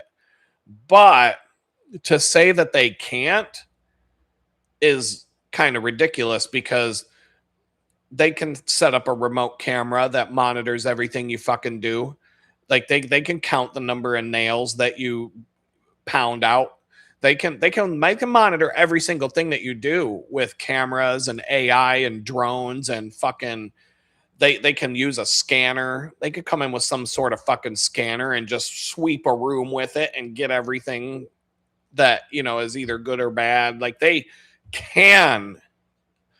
do have the technology to do all this shit. One of the biggest problems with monitoring people work or remember, I've told you guys that when I got my discovery from the FBI, they gave me a PDF document that was 600,000 pages long. I don't have it because the thing, I would need a 5 terabyte drive just to store it on to keep it for my own private needs. But no, it took up most of the hard drive on the laptop. It was a fucking PDF file that was 600,000 pages long with everything. They're gathering everything you fucking do.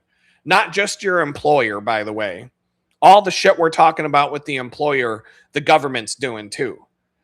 Every single text message, phone call, every single fax, email, instant message, every single social media post, whether you deleted it or not. Every single thing you have ever done with a phone or a computer going all the way back to 1995 is stored on a government computer. Everything. Look up Project Echelon. That was the project. That's what it was called back when they started doing this. And they were doing it in the mid 90s, gathering every single fucking thing that you did. Fax, every fax that you sent, every single electronic form of communication that you have ever sent or received since the mid 1990s. It's 2026 right now, friends. Every single thing you have ever said or done is logged and recorded and available to pull up at a moment's notice. The biggest problem that they have is not collecting the data. They collected the data all day long. The problem is they collected so much data about us that it's a sea of shit and filth. They can't figure out what's what. It would be like if you had a diamond ring and the diamond fell out while you're at the beach and the beach is 12 miles long and you were somewhere on the beach that day when it happened. Do you think you're going to be able to find the diamond? And I'm not talking like a real diamond, like a carat or something that would be on a rich person's ring. I'm talking like a peasant diamond, that you got at fucking Jared or whatever. That's Jared or whatever. You went to Jared and got your fucking peasant ring for your fucking, your soon to be spouse, the required diamond ring or whatever. And it was just one of them little tiny diamonds and it fell out on the sand. You think you're going to find that fucking diamond again? No, it's just going to blend right in to the whole beach. That's what happened when the government started collecting all of our data. They took so much that they don't even know how to find anything in it. But what do they have today that they didn't have back in the mid 1990s? Now they have artificial intelligence. So I have done this. Grok, Gemini, Acrobat, Adobe Acrobat has it built in. Photoshop has built-in AI. Now, everything you fucking use now has built-in AI, whether you want it or not.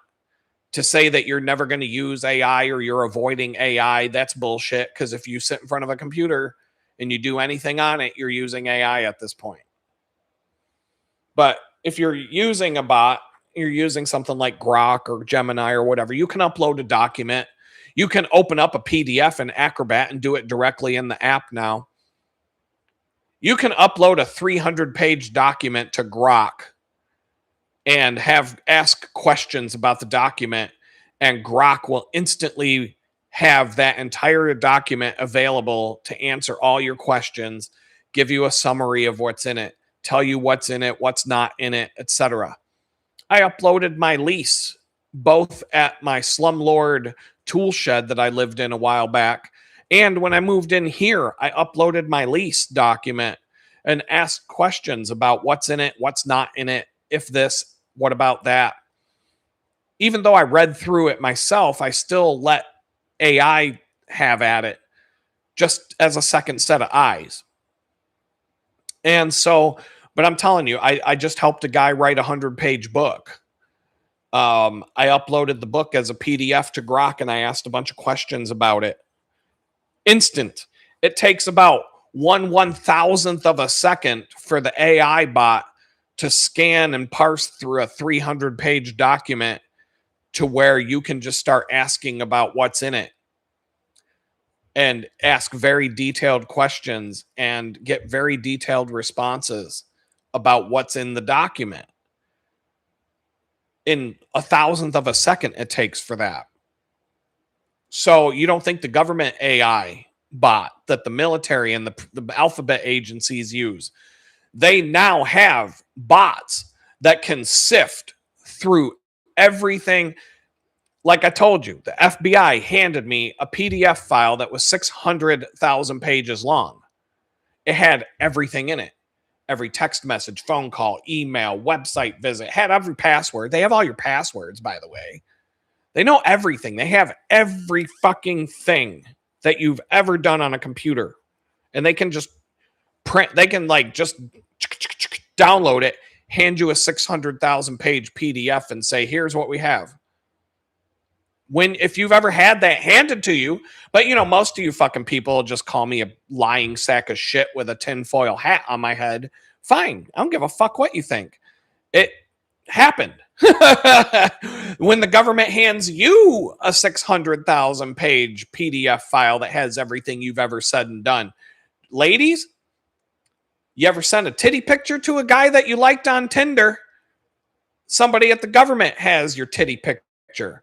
You think, I mean, they've got it down to where they can do titty identification, just like they do facial recognition and fingerprint recognition. They got titty recognition. They can look at a pair of titties and they can match them up with the face.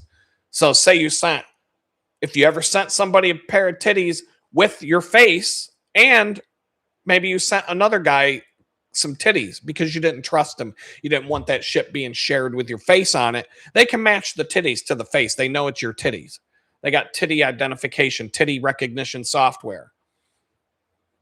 Every time, fuck, man. Some girl sent me a titty picture once from Tinder, and I turned around and was like, so is this where you live? And I sent her a fucking link to her house because she had geotagging turned on. So, and she was like, what the fuck, dude?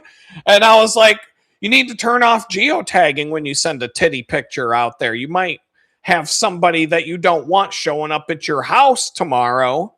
If you send that titty picture to the wrong guy, just consider it a public service announcement. Unfortunately, I never got another titty picture from that girl, and that, I kind of shot myself in the foot with that. But I was doing a public service announcement. I was like, girl, you don't know who you're sending that shit to. And I just figured out where you live in about 3 seconds. And I did it all on my phone. I didn't even have to do any fucking sleuthing. It took me all of 3 seconds to send you a Google map link back to your house. It was like, oh, this is where you live. Huh? Well, watch what you do, babe. Oh my God. But anyway. So yeah, I mean, the technology has gotten ridiculous. And now the government has an AI bot, or thousands, that can sort through everything you've ever said or done in your life and figure out, did this person ever commit a crime? Well, let's see. It can go through 30 years worth of everything you've ever said or done. So let's say you got a fucking weed dealer, or maybe worse. Maybe you're into the Fetty or something shit like that. You don't think that they can scrub through every single conversation everybody has ever had in a nanosecond? Like, okay, let's say they figure out the code word for weed is, hey, you got a little something, something. And they figure out that that's the code word for weed. Okay, AI bot, go and let's go give me every single text message where somebody said, hey, you got a little something, something. And give me a list of names. And now match up the names. Tell me every person who received a text message saying, hey, you got a little something, something, from more than 20 people. Boom. Here's all the weed dealers in Pittsburgh. Bing, bing, bing, bing, bing, bing, bing, bing, bing. You can get that in about 3 seconds from an AI bot going through 25 million pages worth of text message data. In about 4 seconds, you could get a list of all the weed dealers in town, if that's who you want to go after today. I heard a crazy ass statistic a long time ago, but it holds up. Remember, the tax code, we were talking about this earlier. The tax code is 6 to 7,000 pages long, 8.5 by 11 sheets. And that's just the United States code passed by Congress. And then when that gets handed off to the Treasury Department, the IRS, and everybody else who gets their hands on it and how they want to interpret the law, that document is 70,000 pages long. So nobody knows what the fuck's in it. That's what, remember Nancy Pelosi, when she went to pass Obamacare, her famous quote was, "We got to pass this law so we can find out what's in it." Bitch, you're the congresswoman. That's your fucking job to know what the fuck's in it. She told us we got to pass this so we can find out what's in it. That's her telling. Well, I don't know what the fuck's in here. We just got to pass it so we can find out what's in it. That's what they like. Do you think any of these fucking scumbags are reading a 6,000 page law that they're going to fucking vote on next week? No. And so because the law is so fucking out of control and the people that pass the laws have no fucking idea what's in the law, and the judges don't know, and the lawyers don't know, and nobody fucking knows, but it's the law, and ignorance of the law is no excuse for breaking the law. They say that every single one of you, that's you and you and you and the guy back there, you too, all of you, you law-abiding citizens, you wonderful, you don't have to worry about anything if you're not doing anything wrong. All of you, every single fucking one of you, people, if you're watching on the replay and you missed the live stream, you too, every single fucking one of you, they say that you commit 5 felonies every day of your life. 5. Every single person that lives in the United States, law-abiding citizen, and you commit 5 felonies, not misdemeanors, felonies. You all of you commit at least 5 felonies every day of your life without even knowing that you're doing it, because the law is on the books. Whether they choose to enforce the law or not is up to them. And that's how the law was designed to be in the first place. The law is designed to make everybody a criminal, and not just a criminal. The difference between a misdemeanor and a felony, a misdemeanor is obviously it's a crime that's not that serious, but it's kind of serious, but it's under a year in jail. So the worst punishment you could get for that crime would be up to a year in jail. A felony is a crime that's so serious that it's at least 1 year in jail, 1 year in prison, or more. So that's the difference between a misdemeanor and a felony. And according to experts, there are so many fucking laws on the books in this country that nobody fucking knows, that every single one of you, every fucking last one of you commit at least 5 felonies every single day. And once again, that was done on purpose, because if they make everybody a criminal, then when they want to get rid of you, when they want to come down on you, when they want to destroy you and ruin your life, you're already a criminal. You're already a felon. You're already committing felonies every day of your life. They just got to match you up with the felony you did. Everybody, every single fucking one of you committed a felony. Did you live on a farm? Did you take motor oil out of your car and dump it somewhere on your property? That's probably a felony. Did you spray something on a fucking bee's nest, a beehive or something that was on your property because you didn't want to get stung? You took a wasp nest down or something like that. Like, what if it was some sort of endangered special wasp and it's a federal felony offense to kill that wasp. Like, these are the things. Like, you're committing a felony every single fucking day, 5 or more every day of your life, according to our laws and government, whether they come at you for it or not. That's the only thing that matters. But like I said, if you're on their shit list, all they have to do is match you up with one of these felonies that you broke. And how would they go about doing that? Well, today's day and age, like I said, they got 70,000 pages of tax code that no fucking human being could ever read. And they got all your fucking financial records, every single bank transaction and fucking dollar and dime you've ever been paid in your life over here. So they can tell the AI bot, hey, look at this guy's bank accounts and everything he's ever bought, sold, all the money he's ever made, every dime he's ever been paid, etc.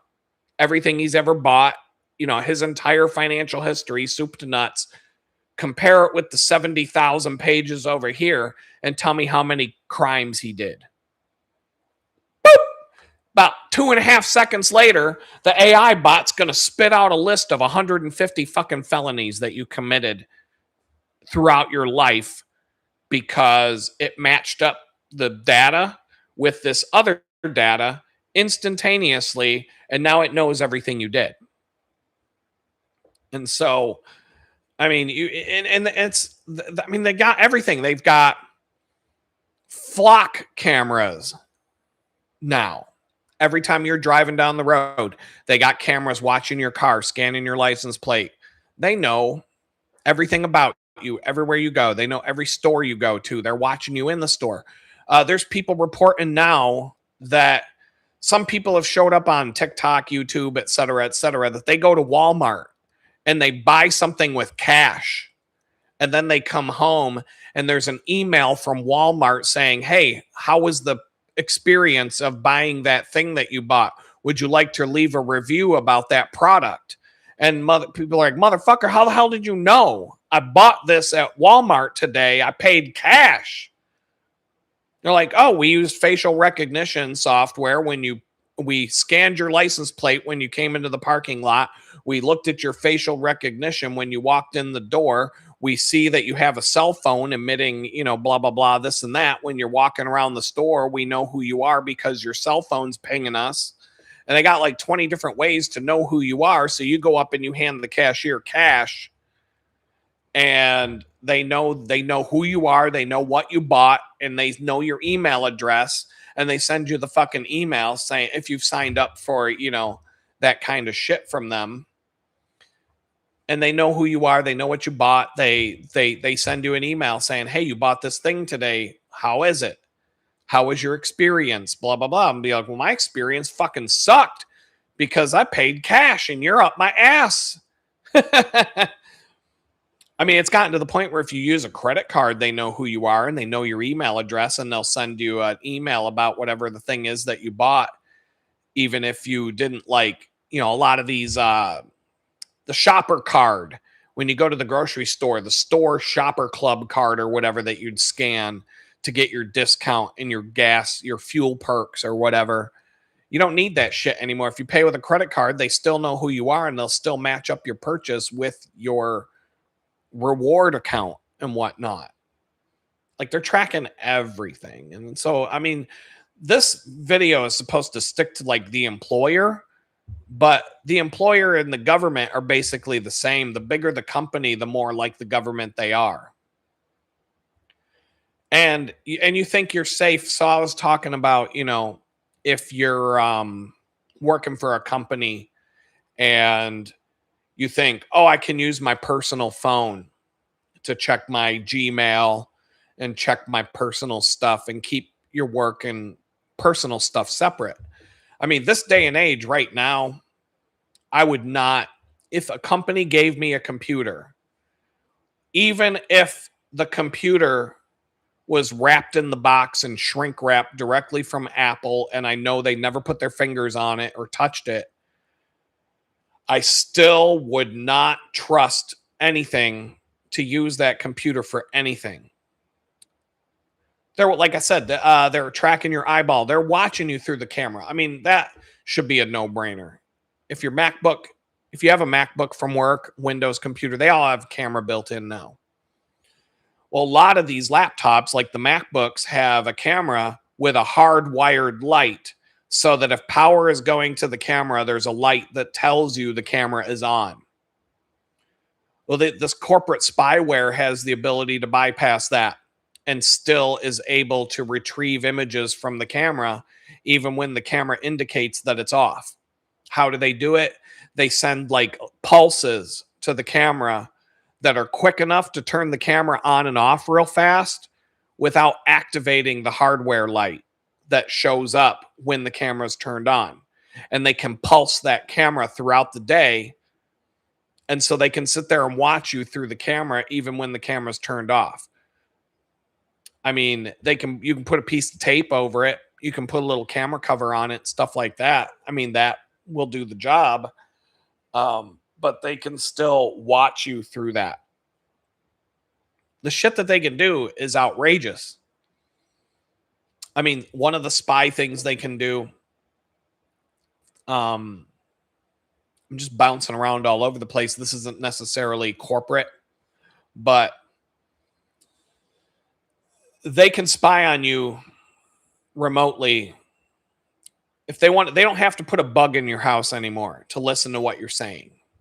They can sit across the road and point a laser at your window, at the glass window of your house. Now, think about how a microphone works and how speakers work. They vibrate when they hear sound.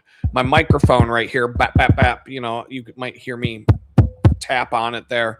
There's a membrane inside there that picks up vibration when I'm speaking and sound, and it electronically feeds that through a wire, and then you hear it out of a speaker that vibrates at the same frequency that the microphone's picking up.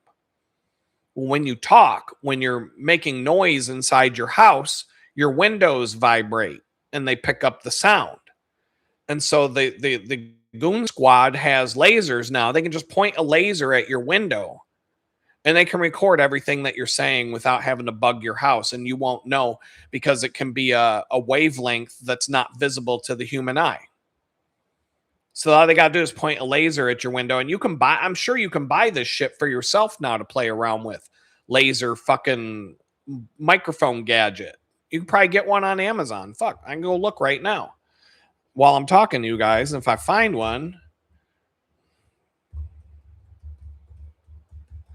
laser microphone listening device. I had to type in LASE, and it said, "Oh, you want the laser microphone listening device?"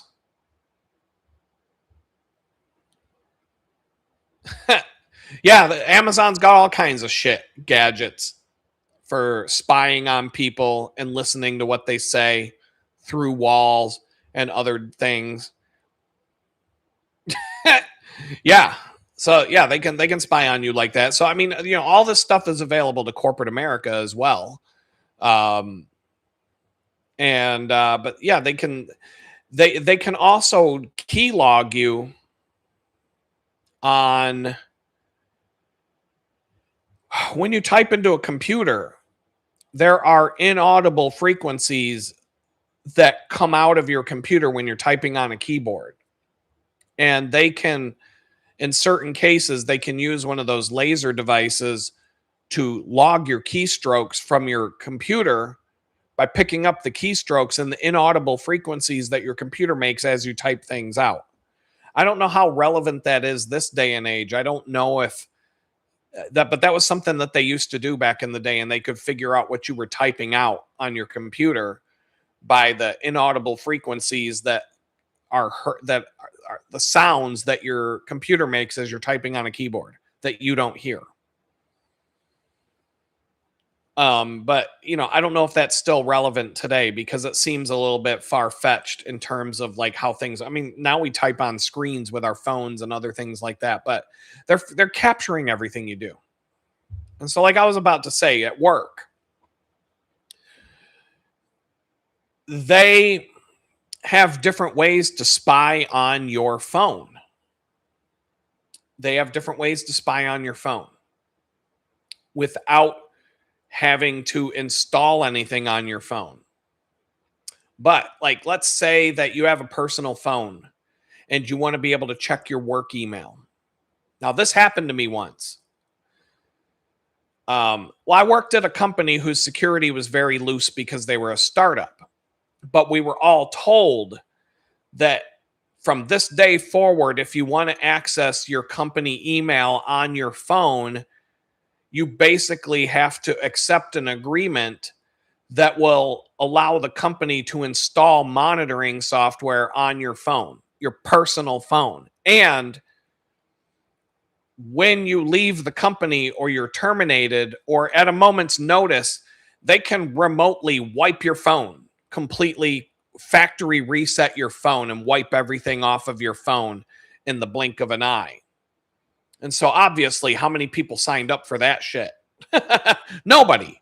And I told them, I said, well, don't expect me to check my company email when I'm off the clock because my work laptop is closed for the day and my phone is, I'm not signing up for Big Brother to be on my phone. If you want me to have a company phone, then hook me up. But otherwise, I'm not using my personal phone for this shit if that's what I have to do. So you know how to get a hold of me if it's important.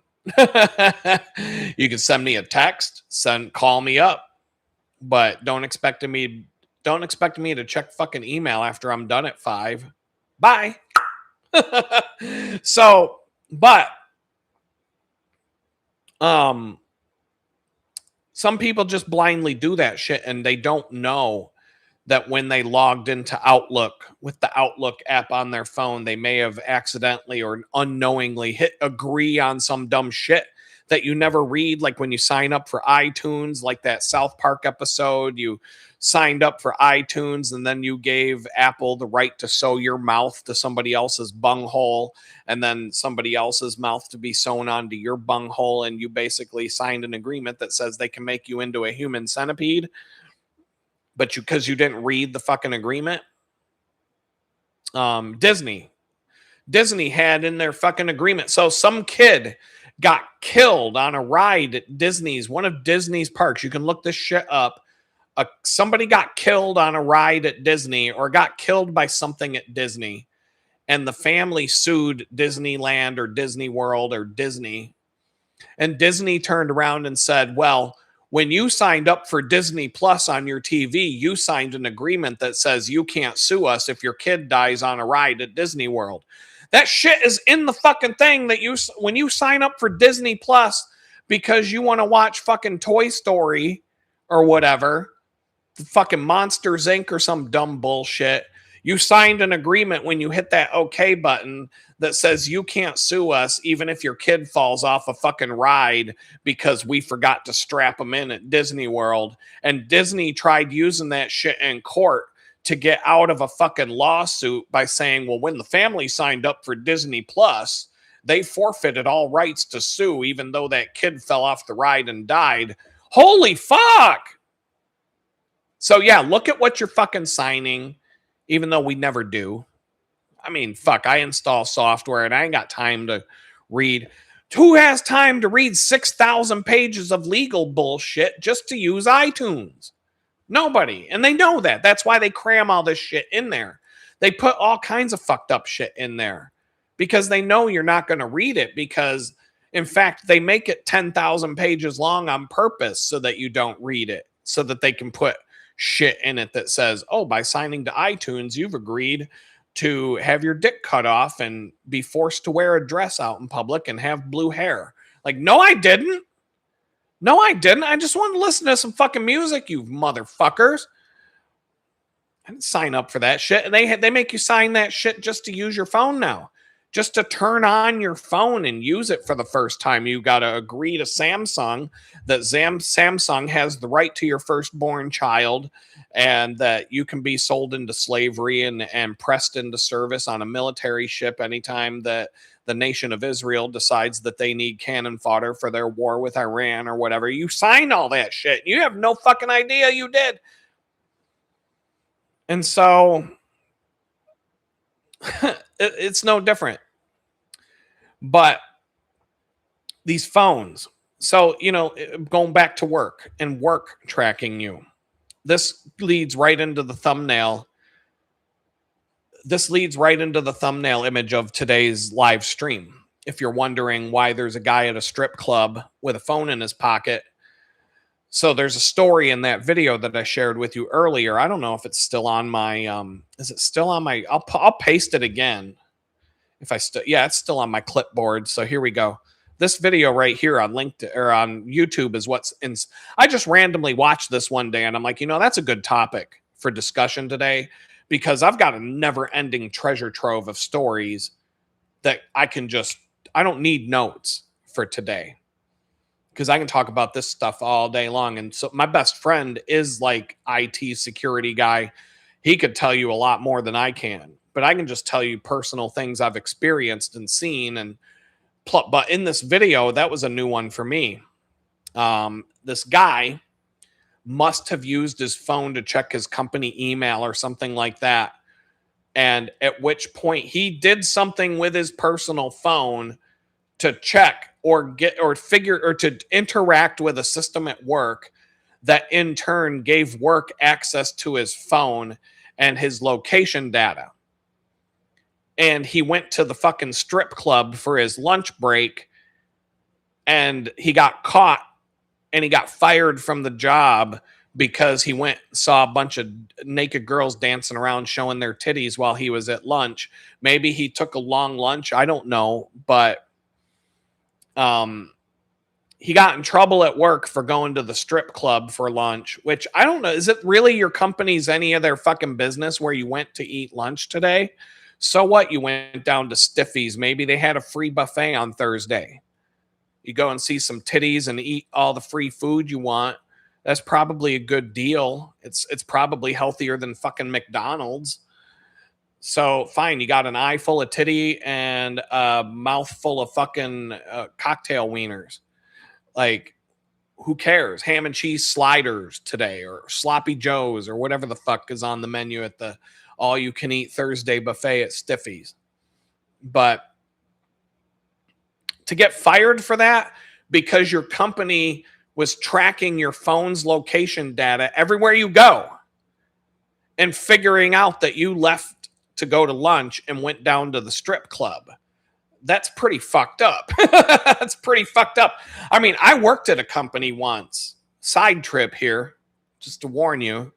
I got stories and we go on these little side journeys. I worked at a company. It was a manufacturer of prefabricated steel buildings. And I was a co-marketing director with, there were two marketing directors, me and this girl. We ended up being really good friends. We were hired at the same time. He was looking for a marketing director. He liked both of us, so he hired both of us to work together. We each did different things, but we had the same job title. And this company was fucking insane. And there were a group of salespeople. I mean, the stories I could tell about this company would take 10 hours to scratch the surface of all the crazy stuff. But one of the crazy things, there was a bunch of guys that worked in sales. The owner had a basement. We called it the sales pit. He sat at a desk on an elevated platform so he could look down and see everybody on the sales floor. And it was just a bunch of tiny little cubicles all in a C with a computer and a phone. And the salespeople were just there jamming on the phone all day, making sales calls. And there was a lot of crazy shit that went on with these salespeople because they were paid commissions, and some of them made really, really good money, like 7-8 figures. Like, what is it? 6 figures is 100 grand, so 7 figures is $1 million. Yeah, there were 7-figure salespeople at this place with their commissions and whatnot. And so there was but there were some problems. There were some alcoholics. Okay, there was an alcoholic before we get into the strip club part. There was an alcoholic who the owner gave him a Lexus. Just gave him a fucking Lexus. He crashed it into a fucking bar. Yes, people. He crashed the Lexus that the fucking owner of the company gave him. He crashed it into the fucking bar. He stumbled out of the fucking car and walked into the fucking bar and got more drunk after he crashed the car into the fucking bar. I guess the bar didn't get. I mean, this neighborhood that we were in was pretty fucked up too. Just, keep that in mind. He fucked this car up, totaled it. Went in and got fucking shit-faced, came back, parked the fucking smashed up car in the parking lot. Everybody's like, what the fuck happened? And then everybody found out because he wasn't alone. Like, there were other people that people were like, yeah, he crashed the fucking car into the wall of the bar, went up over the fucking sidewalk and smacked into the fucking bar, gets out of the fucking car, stumbled into the bar, gets fucking shit-faced and drives back to the office, which is like right down the street from the bar. I'm telling you, this whole neighborhood is fucking wild. Anybody from Pittsburgh, McKees rocks. Is that all I had to say? McKees rocks. Now you know. Now it all makes sense. If you're from Pittsburgh and you heard McKees rocks, you're like, oh yeah, that happens every fucking Tuesday. So yeah, that's where we were. And so the owner got him another fucking Lexus, and he fucking crashed it again with not even in a fucking, didn't even last a week. He fucking totaled the next Lexus. So this is how fucking wild this place was. So the guys, a whole bunch of the sales guys, they would go down to Stiffy's. Like, that's a real place, by the way. I didn't just make that up about going down to Stiffy's for the lunchtime buffet. They would go to fucking Stiffy's for lunch. And they would recruit all the stripper girls to come work at the steel building company to be sales girls. They're like, you would be perfect for this. You know what I mean? You got the hot, sexy voice or whatever. You're a piece of ass. Just put out, we'll put pictures of you with your big tits hanging out on the website so they can see what you look like. You're going to sell a lot of buildings. So a lot of these fucking stripper girls for their day job got recruited by the salespeople at this company to come work in the fucking sales pit during the day and dance on the pole at night. These girls were raking in the fucking money. So I don't even know what triggered this conversation. Oh, the guy who got caught going. So yeah, this company obviously didn't give a fuck about the employees going to the strip club, because half the fucking sales team was going to the strip club for lunch and recruiting the stripper girls to come be sales girls for the company. So they practically lived at the fucking strip club. So they're not being tracked about whether or not they went down to the strip club for lunch, and they're not risking their job. In this case, it's encouraged to go to the strip club and bring the girls back with you. And so I left that country. I left that job. I wish I left that fucking country. I'm still here. I would love to get the fuck out of this country. I'll go live in some other third world shithole banana republic dump with a 2-bit ass clown dictator at the helm, because that's all we really have anywhere on earth. I could just go for a change of scenery right now in maybe some place where I don't understand anything anybody says. That way I could just live in peace. Sorry, don't understand you. There are some places I don't want to go, but I don't know. We'll see. Maybe someday I'll be able to do it. I would like to renounce my citizenship and pretend I was never a part of this fucking shithole. But for now, I just, have to eat crow. But strippers.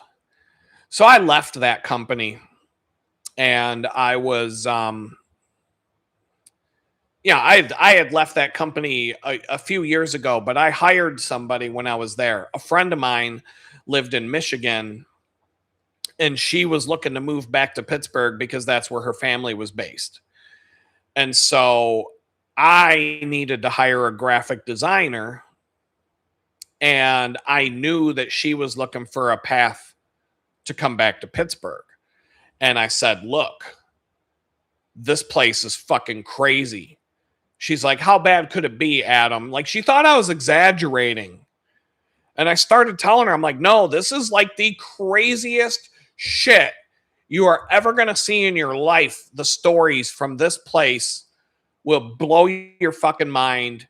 I'm telling you, I'm warning you in advance that yes, I can give you a job, but no, you are not going to be happy here. And you are not going to be prepared for the things that you're about to see and witness and the stories you're going to be able to tell. And she's like, Adam, you're always exaggerating and always making shit up and just kind of making things seem worse than they are. And I'm like, okay, you remember that. You tell me that 3 months from now.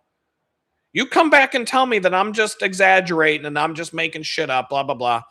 3 months into the job, not even three, like I'm talking 3 weeks into the job. She's like, Adam, holy shit, you weren't kidding. I'm sorry, Adam. It's way worse than you told me. Why didn't you tell me, Adam? Why didn't you tell me how crazy this fucking place was? I was like, I told you how crazy this place was. And you thought I was exaggerating and making things up and blowing things out of proportion. And now here you are. I warned you. I warned you what was going to happen.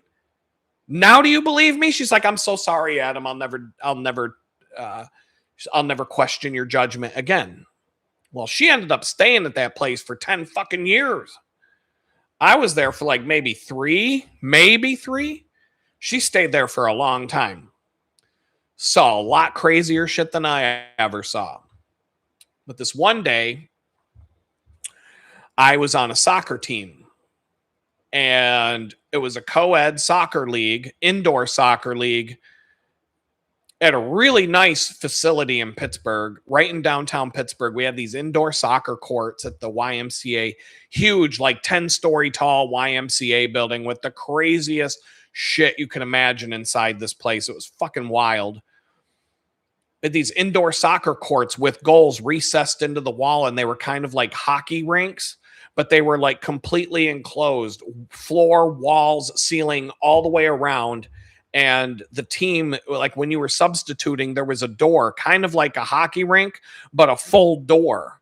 So you're in this like glass walled room with the rest of your team. And when you go out onto the court, you have to open up a door and somebody comes in and you go out onto the court and then the door shuts behind you. So the ball can bounce off of any wall and the ceiling and the floor. And it's all just a big open box with nothing for the ball to deflect off of except 4 walls, a ceiling, and a floor, and goals that are recessed into the walls at either end of the court. They were fucking great. It was really fun.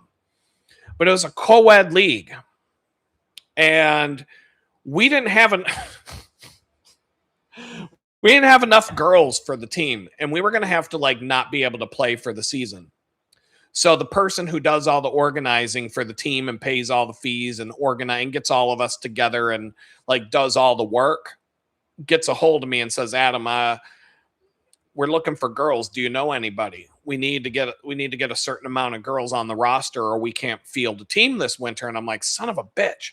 So I'm like, well, I know one. I said, I might know a couple more, but I'm like, let me see what I can do. And so I reach out to my friend at that company and I said, hey, you want to play indoor soccer? She's like, yeah, sounds like fun. And I said, yeah, we're short on girls. And so that'll help. I don't know how many more we need, but at least so I can write you down. She's like, yeah, I'm in. I want to play. Cool. She's like, wait a minute, Adam, let me check. Hold on a second. I'll get back to you. Give me about 15, 20 minutes. I was like, okay, what are you up to? 15, 20 minutes goes by. She's like, all right, I got the girls. I got the girls. She said she went down to the sales office and asked all the strippers if they wanted to play soccer. And they all were like, fuck yeah. And so now we had like 8 strippers who wanted to play indoor soccer plus my friend.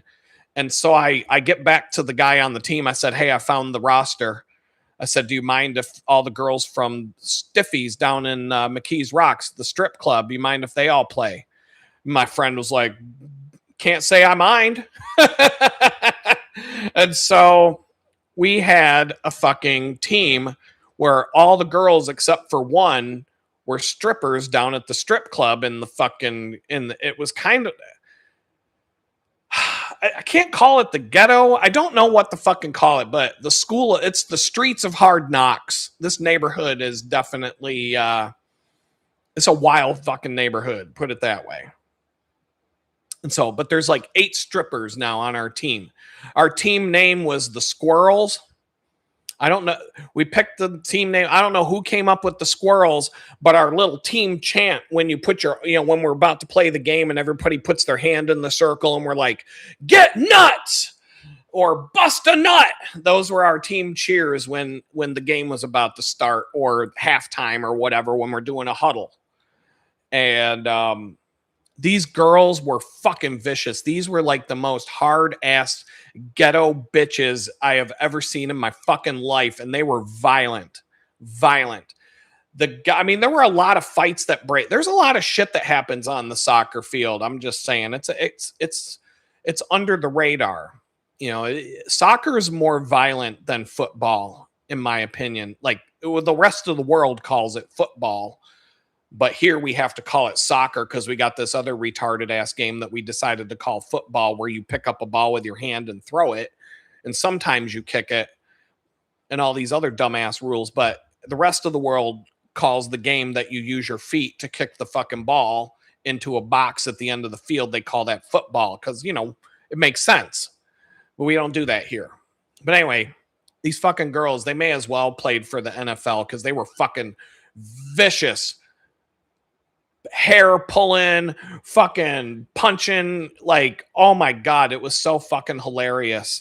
And then on top of that, I mean, this whole soccer league was just completely fucking wild. And this thing was just absolutely wild. But fights would break out.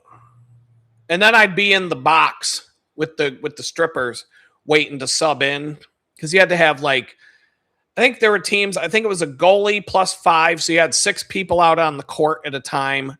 And you had to have at least 2 girls at all times. So out of 6, you had to have 2 out of 6 female at all times during the game. So if only one girl showed up to the game, we'd be screwed because we wouldn't have enough females. We'd have to forfeit a game. But we had so many girls, we never had that problem. You could have as many girls as you want. So if 8 girls showed up and 2 guys, you can still play. That was just co-ed league rules. But the guys, we would get into our beef and whatnot, but the girls were just like vicious. Women, I mean, it's just like women in prison. The women in jail, the women in prison get into way more. Ask any prison guard. If you've ever known a prison guard or meet a prison guard, ask them. Who gets into more fights, the men or the women? They won't hesitate. They will not hesitate to tell you the women get into way more fights than the men. Vicious. The women are way worse when it comes to fighting in prison. And it was basically the same thing on the soccer court. And like I said, I'd be in the room with the strippers. And I remember this conversation this one time. She's like, I think my boyfriend's gay. And I'm like, what makes you say that? And she's like, well, last night when we were fucking, he told me that he wants me to put on a strap on and fuck him in the ass. And I'm like, yeah, he might be gay. He might be gay. And these are the fucking conversations that I'm having while I'm off the soccer field or off the soccer court, waiting in the team room or whatever you call that, where we're standing and watching out the window onto the court. And I'm like, yeah, he might, that sounds like he might be a little bit gay. And another random memory but I'm telling you, the girls, I swear to God, I'm surprised they didn't put up metal detectors on the way in to play soccer because that shit got so bad. We were playing this one game and I have a foot on me. I'm not the best. I don't have fancy footwork and I'm not definitely this day and age. I'm not the fastest guy on the field, but I have a cannon I can kick that fucking ball so hard it'll knock you out if it hits you in the head. Like I have a very powerful, like I scored a goal once in high school from like the midfield line on the fucking soccer field. And we had big soccer fields. Like I can kick that ball hard. And so in an enclosed space like that, I can just score goals. I can kick it right at the goalie and just knock the goalie back into the fucking goal. And so I was just vicious. And we were just like the whole thing. I mean, it was just blood sport. This shit was like, it made a hockey game look tame when we're playing soccer. The referees were afraid to be out on the court because shit was so crazy. People were getting their ankles broke. There were broken legs, broken arms, all kinds of, like, this shit was wild. Well, there was this one game that it was like tied. The score was tied like 6-6 or something like that. And these games were like an hour long. And we've got like a minute and a half left in the game. And this big, fat, 500-pound looking girl, this monster that was on the other team, she looked like Jabba the Hutt in a yellow shirt, takes the fucking soccer ball, and in these indoor soccer balls, they look like big tennis balls, but they have the patchwork on them and stuff, but it's like fuzzy yellow soccer ball. They look like tennis balls, but they're a soccer ball. And she takes this soccer ball and just sticks it in the back of the court with her foot and jams it into the corner of the court. And she puts her 400-pound body in front of it. And she's like, what? Yeah, that's what's up, motherfucker. And so she's going to make us have a tie game instead of, like, she's like, fuck it. Nobody's going to win today. And so I'm trying to get the ball from her, but it's like Jabba the Hutt stuck the ball in the corner of the fucking court with his tail. And he's just out in front. Hoom-ba-ba, choo-wanga. You know what I mean? Like, just yell it, like nobody's getting past him. And so I'm like, I'm trying to just get the ball, like, legally. Finally, I'm just grabbing her and I'm like shoving this bitch. And I'm trying to shove her out of the fucking way. And all the strippers are banging on the window, like, punch her in the fucking tit. Punch her in the fucking tit, Adam. Like, screaming. And all the people on the court, finally, like, 3 of my teammates grab onto her. And, like, one of the strippers is pulling this girl's hair. And the fucking fat girl's punching the stripper in the face. I'm telling you, this is the shit. This is how wild it got. We finally got the fucking ball out of the corner because we had like 4 people bring her to the ground. And then I took a few cracks at the goal, but then the ref blew the whistle and the game was over and we ended up with a tie game.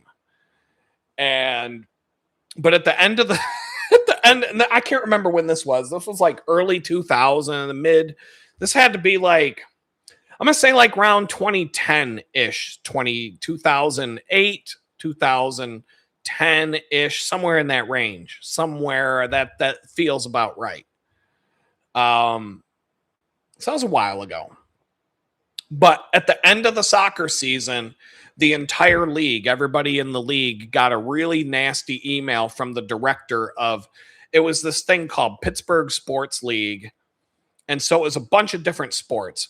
Baseball, they had dodgeball, they had volleyball, they had kickball. They had all these different sports that you could sign up and play all year long. All of it was co-ed, and it was just supposed to be like a friendly beer league where you just get together and you play and you have fun and you meet people and you socialize and you go out and have beers after the game and that kind of shit.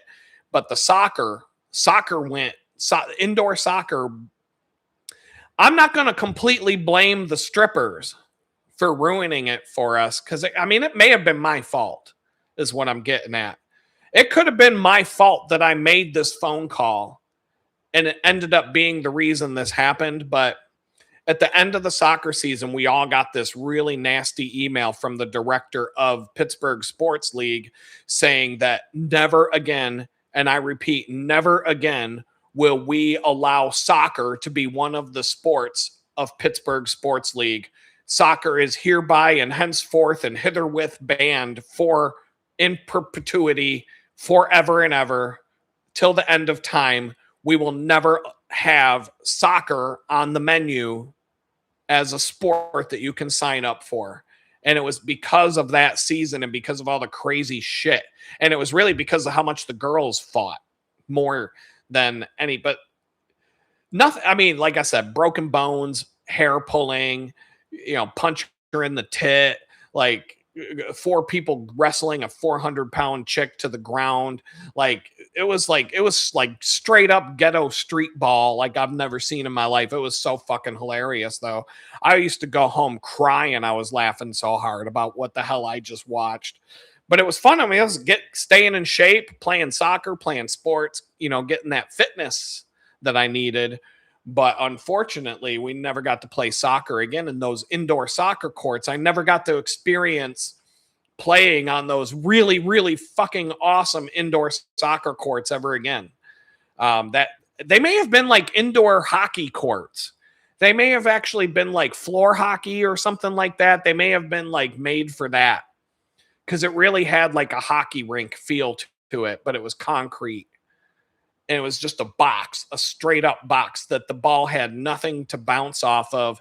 Nothing stuck out from the wall to give the ball a bad bounce. So it was, and everything was legal except for the ceiling. If the ball hit the ceiling, that was like out of bounds, and you put the ball below where it hit the ceiling and the other team gets the ball. That was the only rule that we had in terms of boundaries. And there really was no actual rule as to why the ball can't hit the ceiling. But I think they had like ceiling tiles or something. They didn't want getting fucked up. So they made a rule to make it so that people didn't kick it to the ceiling on purpose, because eventually it would just completely destroy the ceiling.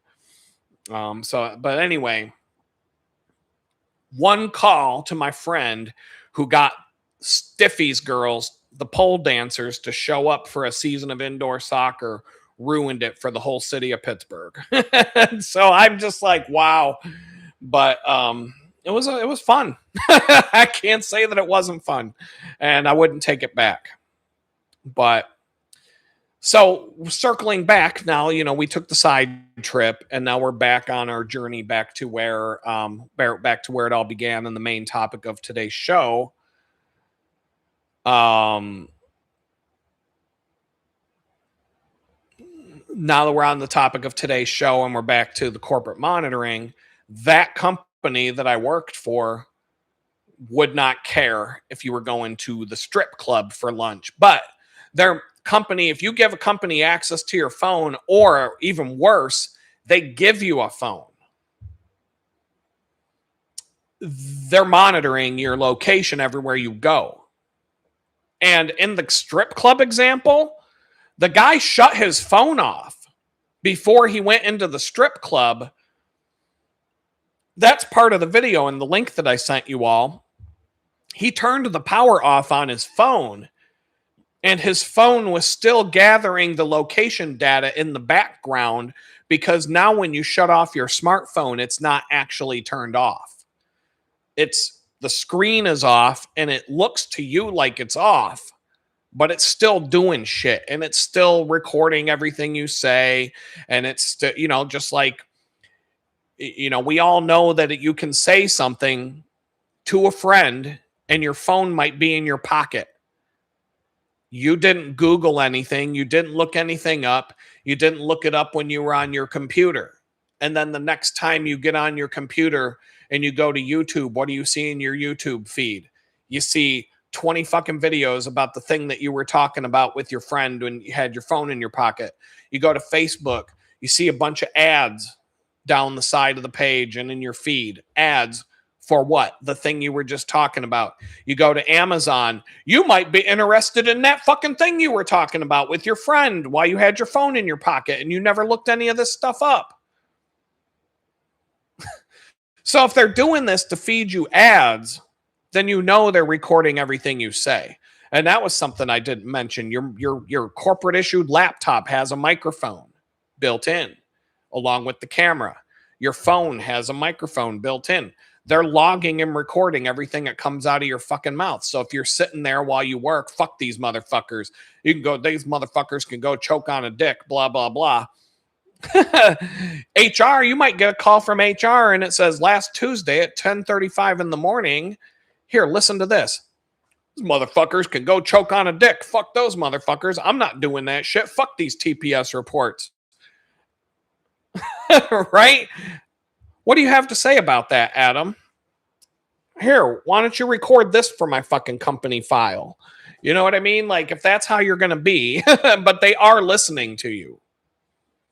Fucking dude from CNN. Let's look this up. This will be fun.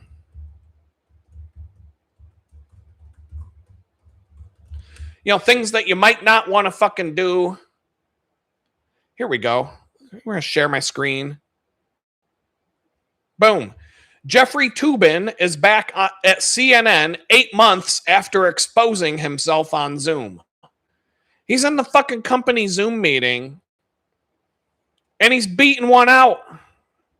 And he got caught. He stood up, or he had his camera turned on. He thought his camera was turned off. He added, "I didn't think the other people could see me." He described himself as a flawed human being who makes mistakes. He was beating one out during the fucking Zoom meeting, and he had his camera on, and they saw him fucking spanking his monkey during the fucking Zoom meeting. So obviously, if you're that fucking dumb to not know, how the fuck did you get your job back, by the way? Like, how do you get caught rubbing one out during the company Zoom meeting and beating your fucking monkey on the camera in front of all your coworkers? Wait, and then you lose your job for 8 months and then you get to come back? Fuck, man, Pee Wee Herman got caught spanking one out in a porno theater, and he didn't get to come back to Hollywood and start being an actor again and shit like that for, God, it was like 10, 15 years. He had to go on the I'm Sorry Hollywood tour for 10 or 15 fucking years. And then he only got to be an actor again for like a few years before he died, getting like small parts on fucking CSI and TV shows like that. He never got to go back to Pee-wee's Play With Yourself Playhouse, hosting a TV show for little children. And I mean, fuck, with all the Epstein Island shit going on and whatnot, he was like the perfect guy to host a kid's show. They probably fucking loved him. Of course they want the guy who got caught beating one out in the porno theater and going to jail for exposing himself in public to be the host of a kid's show. That's they fucking love that shit. Surprised they didn't have him go to the fucking library and read stories to the kids with the drag queens. Like, I mean, that's the world we lived in. But no, this guy gets fired for beating one off in the Zoom meeting, and then he gets his job back. But you don't have to be in the Zoom meeting for your company to see you rubbing one out at work. If you work from home and you got your company computer open in front of you, they're watching you through that camera, whether the fucking light's on or not. And if you're pounding one out while you're supposed to be doing your job or whatever, even if you're not in the Zoom meeting, they got you. HR's got you. Somebody from HR seeing you spank your monkey and putting that in the fucking file for when your performance review comes up and you're asking for a raise. Well, we got an issue we need to discuss. And they might just put that away and save it for a rainy day to when it becomes useful again.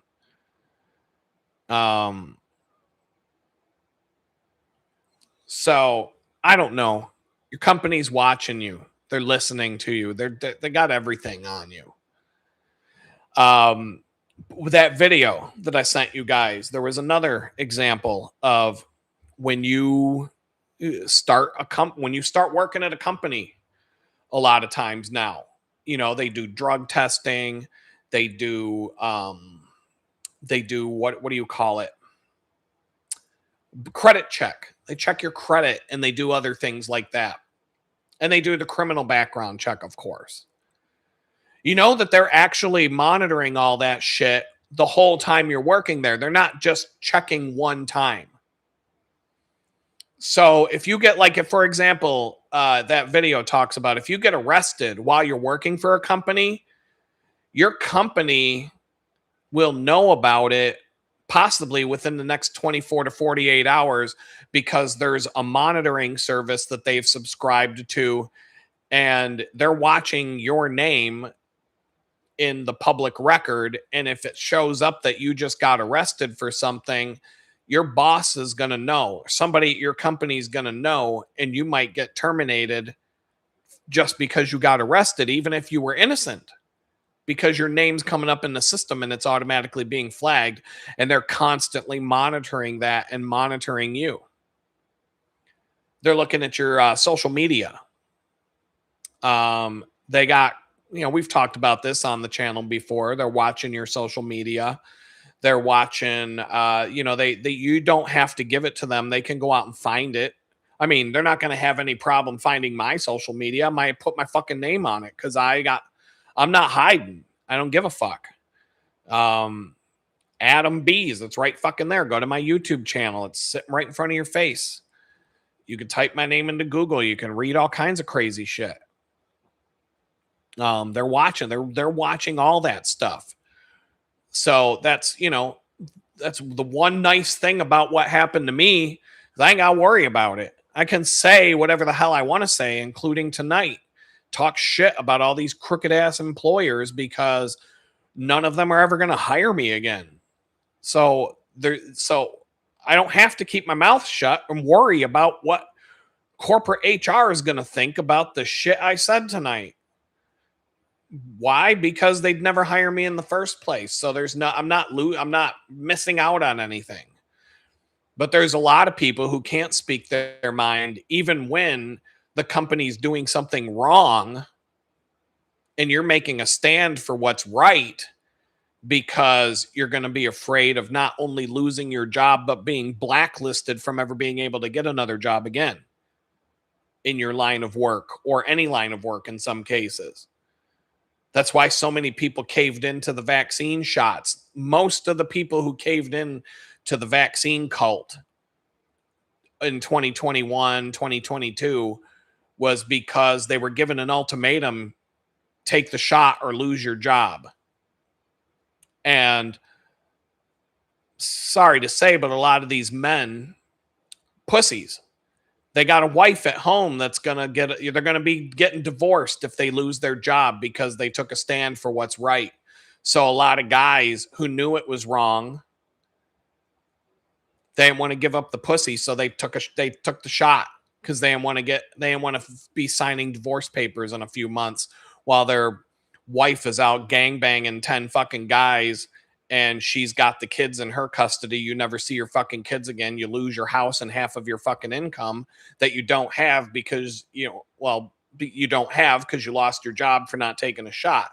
So you're willing to take a shot that could cause you to have a heart attack and die because you're pussy whipped by your wife who's holding you by the balls and making you do it because she wants that money coming in. I personally know people who I personally can name names. People who said, I'll never do that, till their fucking wife said, yes, you will. I didn't have that problem. In fact, at the time when I got I can say all the bad things I want about my ex that threw me out into the street to be homeless and all that, and we're just going to leave it there. But I can say one nice thing, that when I stood up to my boss and I told him to go fuck himself because I wasn't going to take that shot, she told me that if I had caved in and taken the shot to keep my job, she would have dumped me because she doesn't want to be with a pussy. That's what she told me. She's like, flat out. She's like, if you had caved in and taken that shot because they were threatening you with your job, I would have broke up with you because I don't want to be with a pussy. Those are her exact words. She had a lot of respect for me for standing up for what was right. That was way, way before things went wrong in that relationship. But I'll remember that. Not every woman out there was going to pressure the guy into taking a life-threatening shot because Dr. Fauci wanted to test it on people instead of monkeys. Not everybody had to cave into that, because some people did have a spouse or a significant other that was of the same mindset. Don't fucking do that. Stand up for what's right. Don't be a pussy. Um, but when we were talking about medical stuff, I mean, we can talk about how your company is spying on you and monitoring everything you do. I got like 15 minutes left, and I'm going to put a cap on it. They can look at your medical records. They're not really supposed to. Your medical data is supposed to be private. But I worked for a data analytics company that kept people's healthcare records in a massive, massive database, millions of people's healthcare records in a database, supposedly anonymous. But with AI and advanced SQL queries, and with all of the disparate data that you keep about your employees, right? I've already talked about this on this show, but let's say that you, as a crooked CEO who wants to save every nickel and dime and penny, you don't want to pay women for maternity leave. So, how would you set in place an alert that says when a woman is pregnant, before she tells the company, we just get rid of her so that we don't have to pay that dumb bitch for her maternity leave? How would we go about that? Because we can't just look at her healthcare records in real time. We have to kind of dance around this a little bit. How would you do it? So there are lots of different ways that you could do that. Lots of different ways that you could flag that. So let's just say, for example, you have a database with your employees' names and their marital status. Well, how many women start working for the company and then their last name becomes a different last name and the marital status goes from single to married? That's one indicator. That's not the indicator, but that's one piece of data that you have. You have their name, the name change, single to married. That's a piece of data. You have another, you know where they all live. You know the addresses of everybody, all your employees, you know where they live. You have the healthcare data, but the healthcare data is anonymized. You're not allowed to just look as the CEO or HR. You're not allowed to just look at the healthcare data and see whose name is on what thing. You can't just say who went to the gynecologist and got some sort of prescription that pregnant girls get or whatever, but you can find out 100 women went to the gynecologist in your 10,000 person company and received treatment that's in line for a new pregnancy, ultrasounds, things like that. If there's a prescription, let's say, or the doctor's offices have an address, if there's prescriptions related to those patients, there's a pharmacy with an address, et cetera, et cetera. You can correlate all that data to get a good idea. You could say, okay, show me all the women that just got married that live within a 5-mile radius of this pharmacy where this drug was prescribed and picked up, and this, that, and the other thing. Let's add a few other things in the mix, and let's get a good idea. Let's target 20 women in this company that are about to tell us they're pregnant, cut them out of the fucking company before we're stuck paying them with maternity leave, and get them out of here. They can do that. They can use AI to do that shit in the blink of an eye. They can use AI to come up with flags and different ways of monitoring all of this crazy data together to correlate. Your CEO at your shitty ass Big Brother company might know that you're pregnant before your husband finds out that you're pregnant, is what I'm getting at.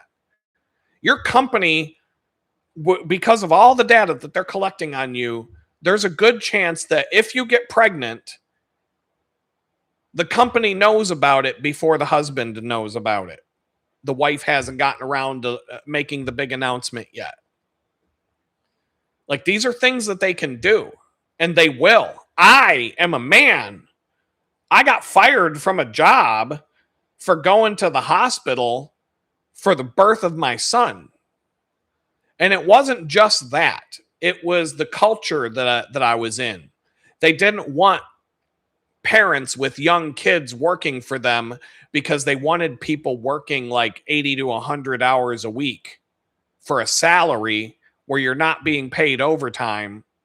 So they were filling the company up with dumb young kids that were 25 and younger that they could bully around and make them think like they had to do it.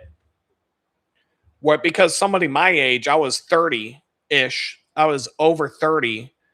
They were already treating me like I'm the old guy at the nightclub trying to pick up 20-year-old women when I'm 60 years old.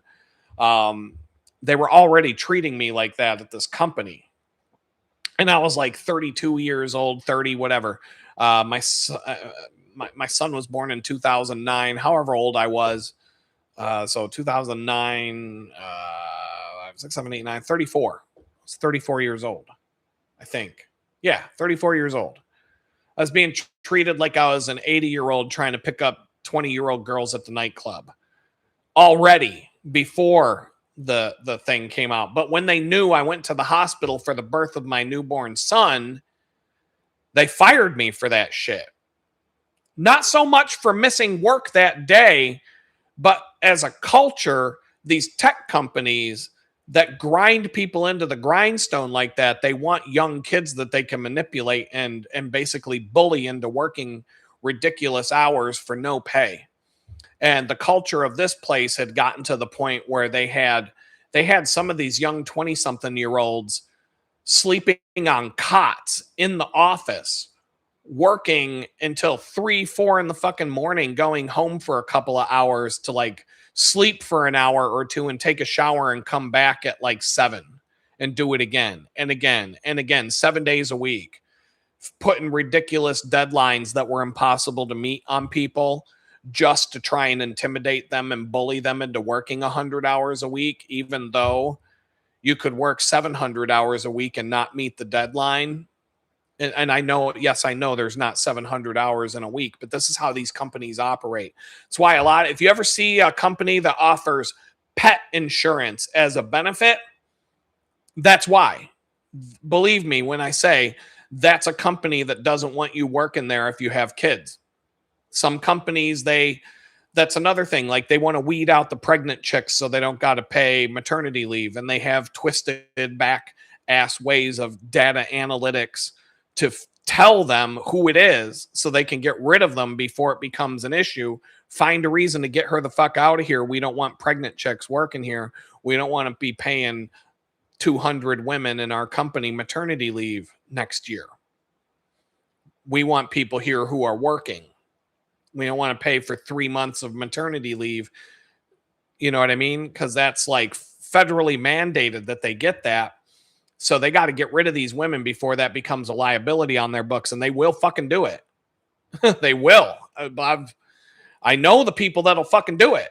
They're crooked scumbags. I mean, that company that fired me for going to the hospital for the birth of my son, that was the sister of the current CEO of Amazon. That's how these people are fucking scum. Like, they're the worst people. She is one of the worst human beings I ever met in my life. I could talk about that for hours. And I could pull up news articles to back me up. Horrible human being. But they don't want people working for them that have kids. So, age discrimination is real. They have ways of trying to figure out how old you are when you're filling out a job application. You send in a resume. You want to hide. Like, they want the exact date that you got your degree from college. So if they want the exact day that I got my fucking associate's degree from the Art Institute of Pittsburgh, that's December of 1996. Boom. Now they know I'm the old guy at the nightclub trying to pick up a 20-year-old chick. I'm not saying that I could still go to the fucking nightclub and pick up a 20-year-old chick, even when I'm 60 years old, especially now that I'm going to the gym regularly and I'm going to be looking good here in about another month. I'll be able to go pick up a 20-year-old at the fucking club tomorrow. Well, a month from tomorrow. Maybe 2 months. I don't know. My weight loss goal, I'm a little bit behind on the weight loss goal, but I see the inches coming off my waist. So I must be adding muscle. Muscle weighs more than fat. I'm gonna keep telling myself that until I see some, I'm seeing myself thin out, but I'm not seeing it on the scale.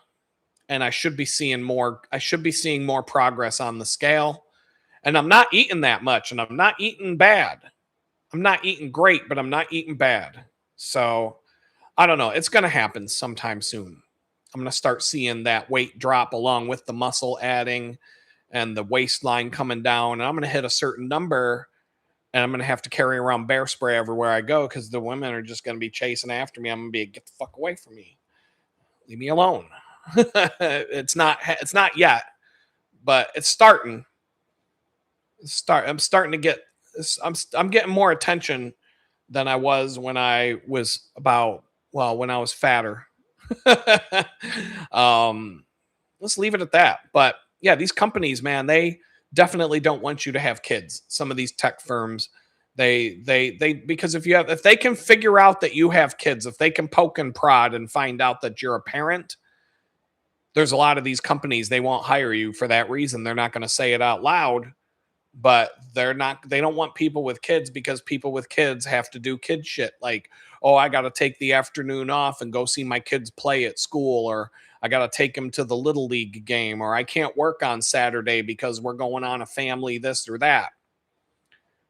I worked at a company once where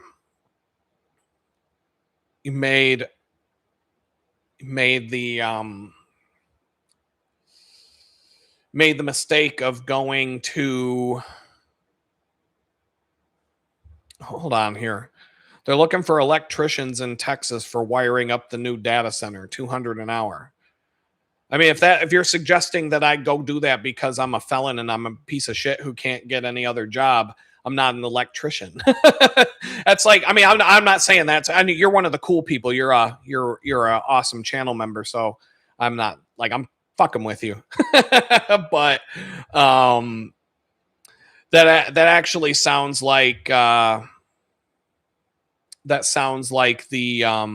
all the people that tell me to go drive a semi truck for a living because I'm a piece of shit felon and I can't get any other job. I'm not a data guy either. I'm a fucking designer. I'm an artist. I do graphic design, marketing work. I'm building marketing websites. Right now, I'm helping a guy write a book. I've designed the cover, the interior layout of the book. I'm putting the whole book together to hand off to a printing company to have the first run of books printed maybe next week. Building the website associated with that. I've got a couple other websites that are on my list to get done. Logo designs. I'm a photographer. I'm building a photography library. I'm selling my prints. I'm doing that. If you go to the link at the top of the page, you can see some of that stuff. Time is my enemy right now. You know, you the one thing you can't get more of is time. You can get more money, you can get more people, you can get more resources, you can, all these things. The one thing you can't buy, no matter how much money you have, is time. So, you're talking about wiring Ethernet. I mean, I don't know. The tech industry, it's kind of like the same as, and I'm just saying this in general. I'm not mad, or this isn't like an insult or anything, or I'm not insulted. But when I tell people what I do for a living, they assume that I do all these things that I don't. And it's a lot of, there's a lot of segmentation in what I do. There's programmers that do nothing but work on databases and write SQL queries all day. There's programmers that don't touch databases and write functional code all day and JavaScript and stuff like that all the time. There's programmers that don't even really touch that stuff, and they write interface code that makes a website look the way it does graphically. The colors, fonts, layout, button, the way the buttons look, the way everything looks and visually looks, which was given to them by a graphic designer or a user experience designer who laid it all out in a design software. But that designer doesn't know how to write code. But a lot of us who do that kind of stuff, we do cross each other's streams every now and then. We can't, like, I can write some code, I can build some things, but I'm not a database architect. I'm not a security guy by any stretch of the word. I'm not an IT guy. But it's kind of like when I tell somebody I'm from New York. If I tell somebody in Pittsburgh is different because I'm more from Pittsburgh than New York, but I grew up in New York. I grew up in Western New York and I moved here from New York, but I lived the majority of my life in terms of the number of years in Pittsburgh. But Pittsburgh is close to New York. It's a 2-hour drive to New York State. But here in Texas, and anywhere you go, if I say I'm from New York, oh, well, I've been to the Bronx. I've been to Manhattan before. I saw the Statue of Liberty. Like, they just assume New York City. They don't understand that there's a whole big fucking state called New York. And it's got like the Adirondack Mountains alone is a fucking wilderness that's bigger than pretty much any national park. And there's no roads in it. And it's huge. And it's full of big mountains, big Appalachian mountains. And they had the Olympics there at Lake Placid. So like there's, skiing there and ski jumps. The ski jumps are still there. So they could have the Olympics there again someday, maybe. And there's a whole state. There's Lake Ontario and Lake Erie and Buffalo and Rochester and Syracuse and Ithaca and Binghamton and the Catskill Mountains, which is different than the Adirondacks, and the Finger Lakes. That's a whole nother region of New York. And the Chautauqua region, which is where I was living in Jamestown, the Southern Tier and the Indian reservations. New York is a big fucking state. But you tell anybody outside of New York you're from New York, oh yeah, Manhattan. Oh yeah, I went up in the Empire State Building once. That was pretty cool. And they just assume. So if I say anything about what I do, if I say something about building websites or being a software designer, they assume I do everything that's tech and that I take Ethernet cables and plug them into buildings and wire up fucking data centers and shit like that. And I've had people like just out of the kindness of their heart send me job leads that have absolutely nothing to do with anything I've ever done or could do, being like a data security expert at a bank or something like that. And like, no, that's not me. But I'm not going to be like, oh, fuck you for sending me a job lead. I'm not that. I'm grateful that people care enough to like say, hey, you might want to look at this. That's cool. I'm down with that. But it's just that whole concept of so somebody finds out I'm a designer or that I do, that I built websites. All of a sudden they think I'm their IT guy. Oh, come over here. I got this Windows laptop that's got all these pop-up ads popping up at me every time I log in. And my computer's really slow and it says I have a virus and blah. And I'll be like, well, stop looking at so much porn. You won't have that fucking problem anymore. Well, nowadays it's not really porn. Nowadays it's like, it's probably something different because like back in the day,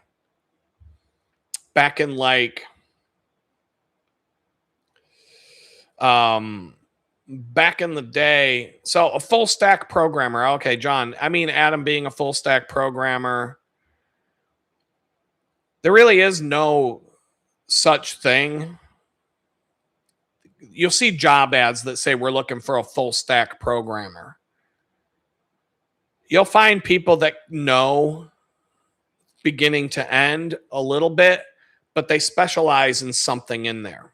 So if we're just talking about programming alone, not IT, not hardware, not other stuff, but if we're just talking about like programming for websites, you've basically got 3 areas. And I just talked about them. You got the front end code, which is what things look like, the user interface and what that looks like, colors, layout, fonts, all that kind of stuff. That's one thing.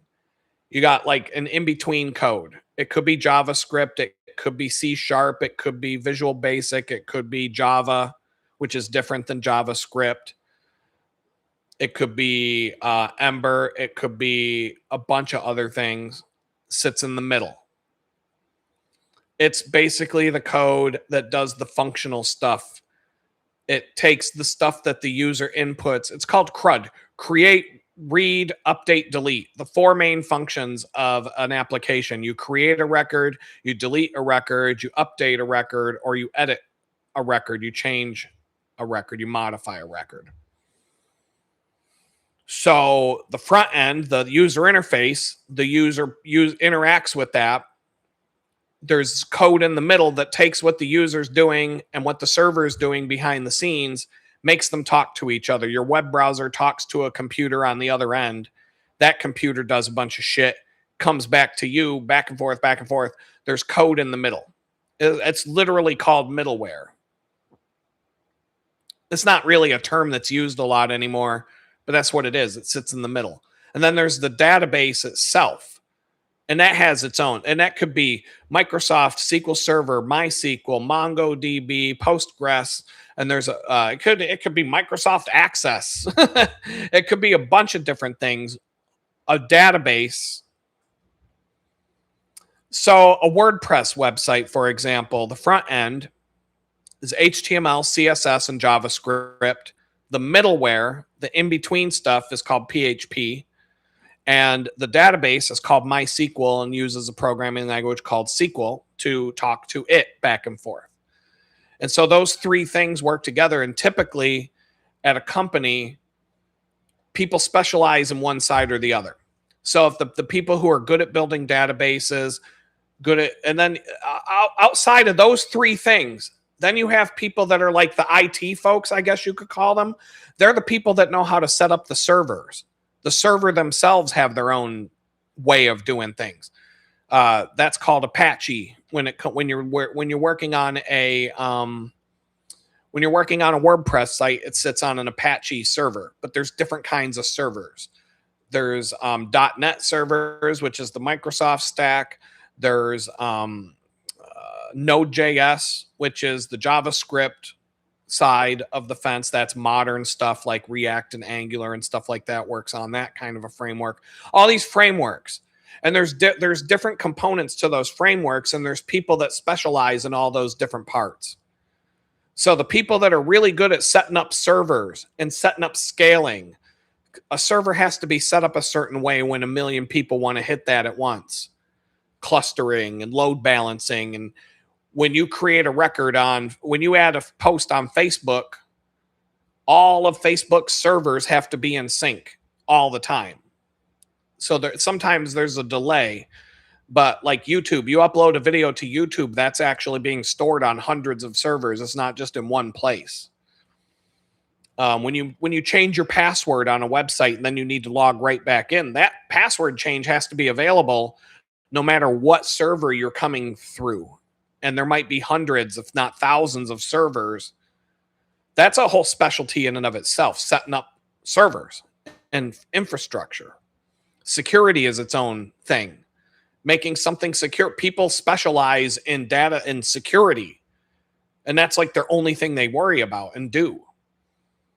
People build databases, and all they do is build databases and structure databases and write SQL queries and figure out how to store data, retrieve data, keep them optimized and keep it working fast and build it properly, et cetera, et cetera.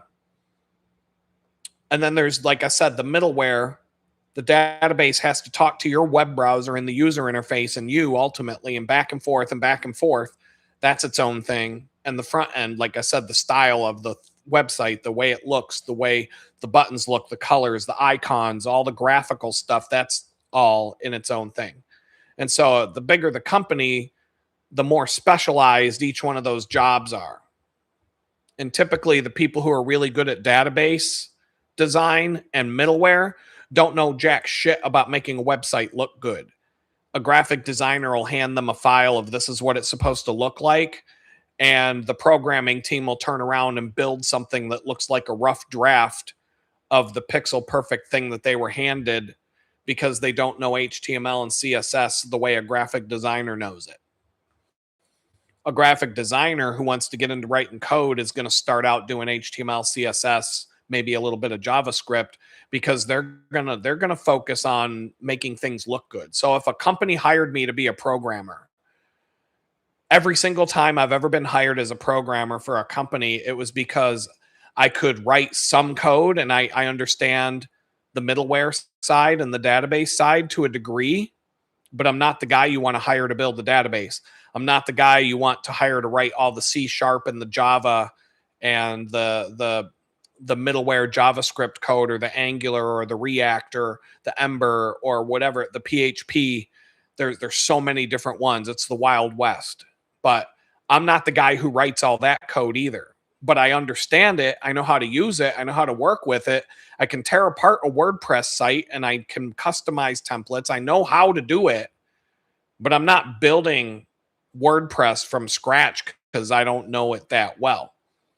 But if you want something to look like what a designer wanted it to look like down to the exact pixel and the exact color and the fonts and the type sizes and the line spacing and the exact spacing, you want a blue button with rounded corners that have a 10 pixel radius, and the text is supposed to be 30 pixels from the edge of the button on all four sides, and like very, very specific. It has a 10 pixel drop shadow of this color, this density, this opacity, etc. Then you hire me, because I'm the guy who can take the layout that a designer came up with who doesn't know how to write any code, and I can make the app look exactly like the designer wanted it to look. I can make it look exactly the way it's supposed to.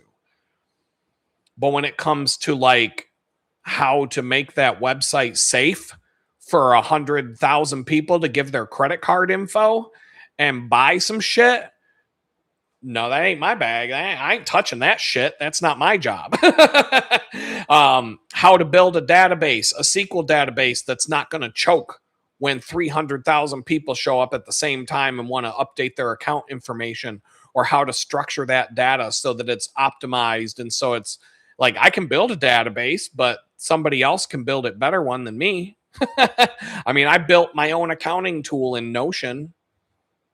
I built my own accounting database, and I know how to do relational databases and shit. I understand it enough, but I understand it enough that I wasn't going to build my accounting tool in SQL, having to write all that code and build a user interface around it.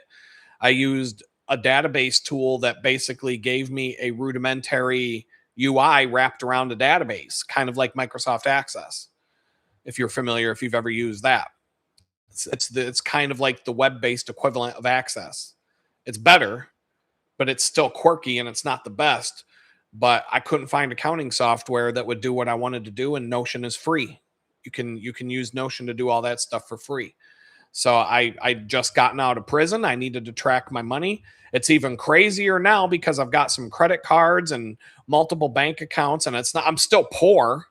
I'm tracking all these fucking pennies flying around, but I got to know how much. I got to know what my bills are. I got to know what I have in the bank, and I got to know what's on the way, and I got to track all that shit just so I can juggle. Every week of my life right now is a fucking juggling act. I get down to like $10 to my name, and then I get paid, and then I got to pay rent, and then I'm back down to like, I'll go from like $1,000 to like $10, then I might have $2,000 another month, and then I'm down to $50, and then it's all over the fucking place. And I'm living by the seat of my pants right now. And I need to keep track of that the best I can. And accounting software generally sucks. And it's another thing. I think they do it on purpose because they want us to be dumb, and they want us to be disorganized financially so that they can take advantage of us, keep our FICO scores down to nothing, and charge us outrageous interest rates and make it so you can't ever afford your $400,000 starter home. So I don't know.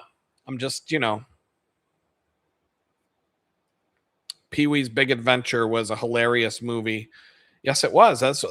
I tell you all the time, my red rocket, my bicycle, I've got two bicycles. One's called the Silver Bullet. One's called the Red Rocket. I don't think I have any pictures that I could pull up real quick. And I'm not going to move my phone around to let me look, because I do have a Notion file with my bicycles in them, but I don't have, well, I do have a picture. Yes. Oh, no, I don't. I could show this. Boop. So this is not what my bicycle looks like, but this is my Red Rocket. A 1989 or a 1990 Cannondale ST600 touring bike. That's what it looked like when it was brand new. The only thing on that bicycle now that's original to the original bike is the frame and fork. The headset, stem, handlebars, brake levers, shift levers, cranks, chain rings, derailleurs, seat post, brakes, everything on that bike is completely different than what it came with. I bought that bike for $100 on Craigslist, pretty much as you saw in the picture there. I stripped it down to the frame and I rebuilt it with a bunch of parts that I had in boxes because I used to work in bike shops and race, and I had lots and lots of bikes. At one point I had like 30 bikes hanging up in my basement, and tons of parts. I basically had a bike shop at my house, and I rebuilt that bike in a weekend, took it on a quick little 5 mile, not even a 5 mile ride, like a 3 mile ride around the neighborhood, checked the gears and the brakes. And then the following Thursday morning, I left at 4 a.m. to go on a 400-mile bicycle race from Pittsburgh to Philadelphia. And so somewhere I don't have any pictures of what it looks like today that I could quickly just open up and show you, or I would. And then I've got another bicycle that pretty much is original.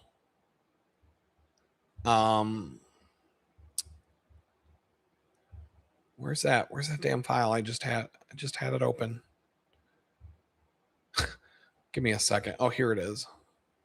Open that. Here it is. I think I got a picture of it.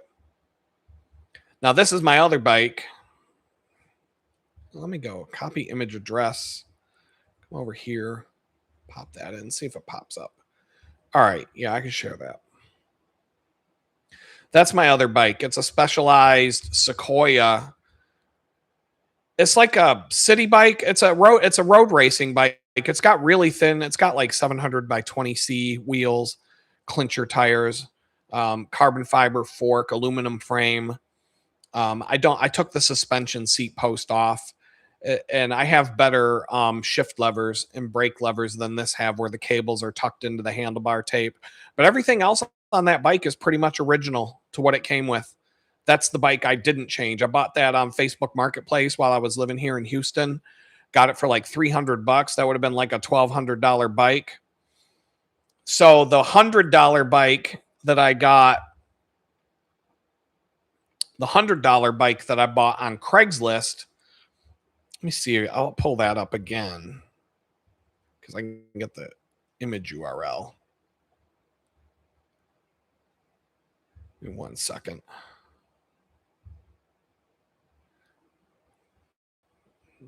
Boy, they don't make it easy. There we go.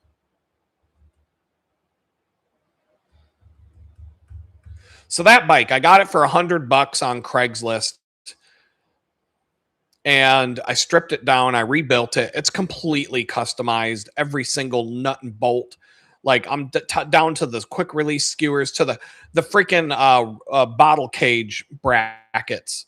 I mean, there's not a single part on this bike that was original other than the frame and fork.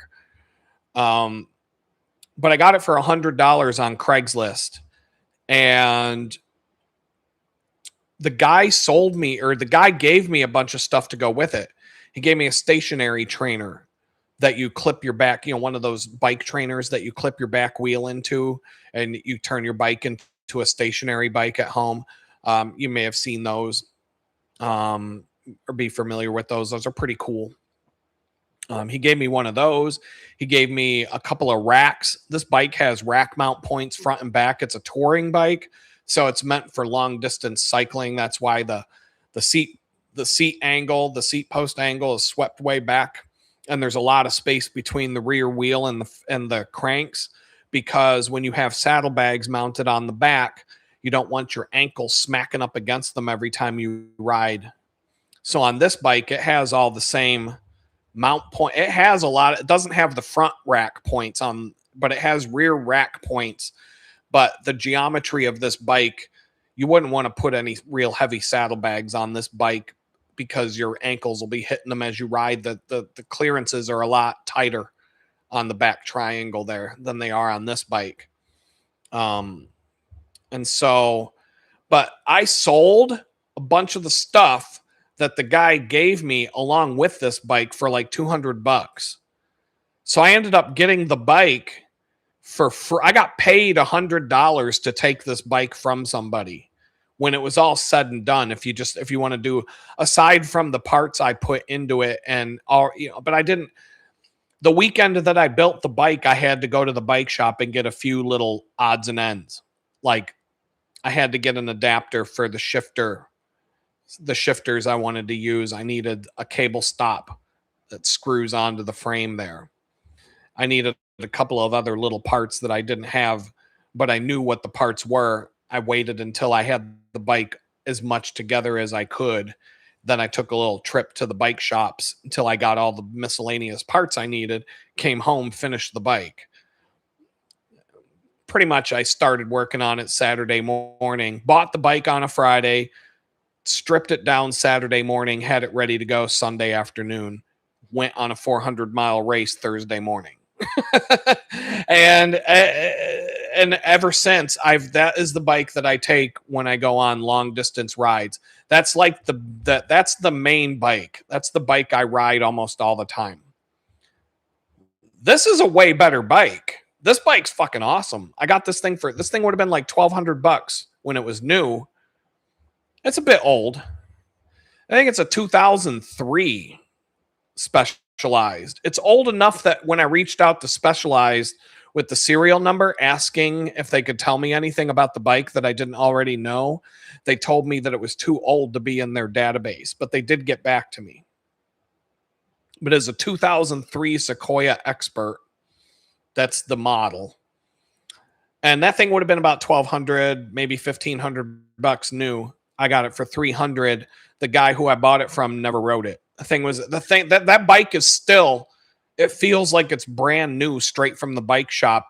I swear that bike probably doesn't even have 5,000 miles on it to this day. And last year, I don't know, maybe out of the 4,000 miles that I put on my bicycles last year, that one might have got like 500 to 800 out of the 4,000. The rest of the 4,000 are on this.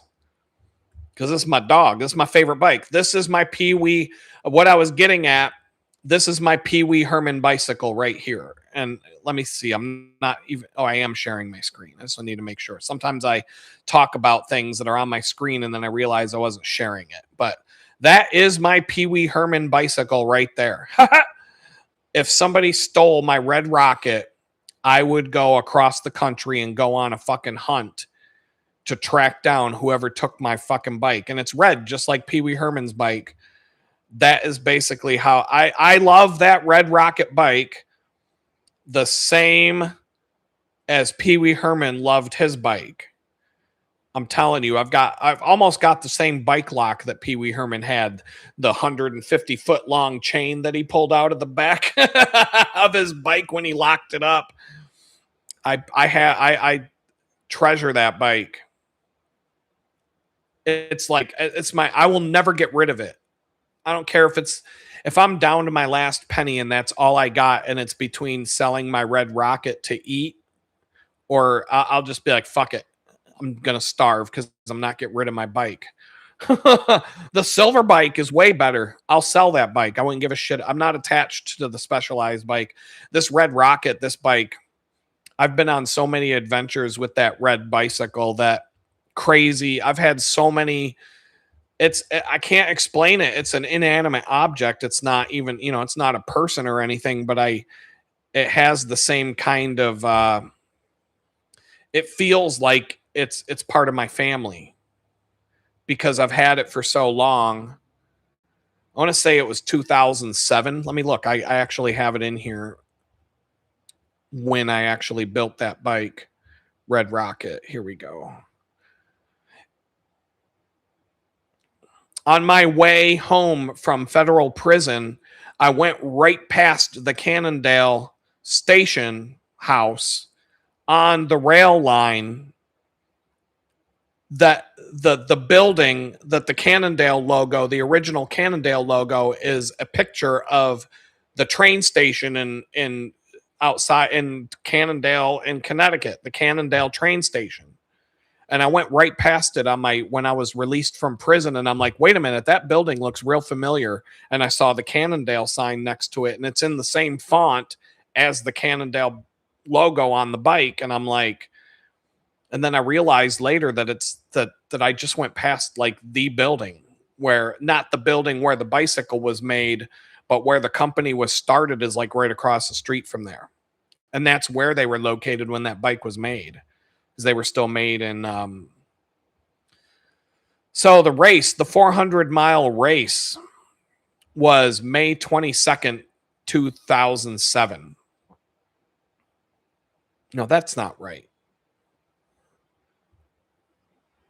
Well, it was towards the end of May in 2007. So wait, that would have been the 22nd. Hold on, 21st, 20th. Would have been the 20th, would have been the end of the race. 19, 18, 17. May 17th, 2007 is when I built that bike. And May 17th is when the race began. So I've had that bike since May of 2007, and here it's 2026. So I've had that bike, I've owned that bike and been riding it since then. And every long distance, every single bike ride that I've been on of over 100, well, not every single ride, but 98% of all the bike rides I've been on over 100 miles would have been on that Cannondale.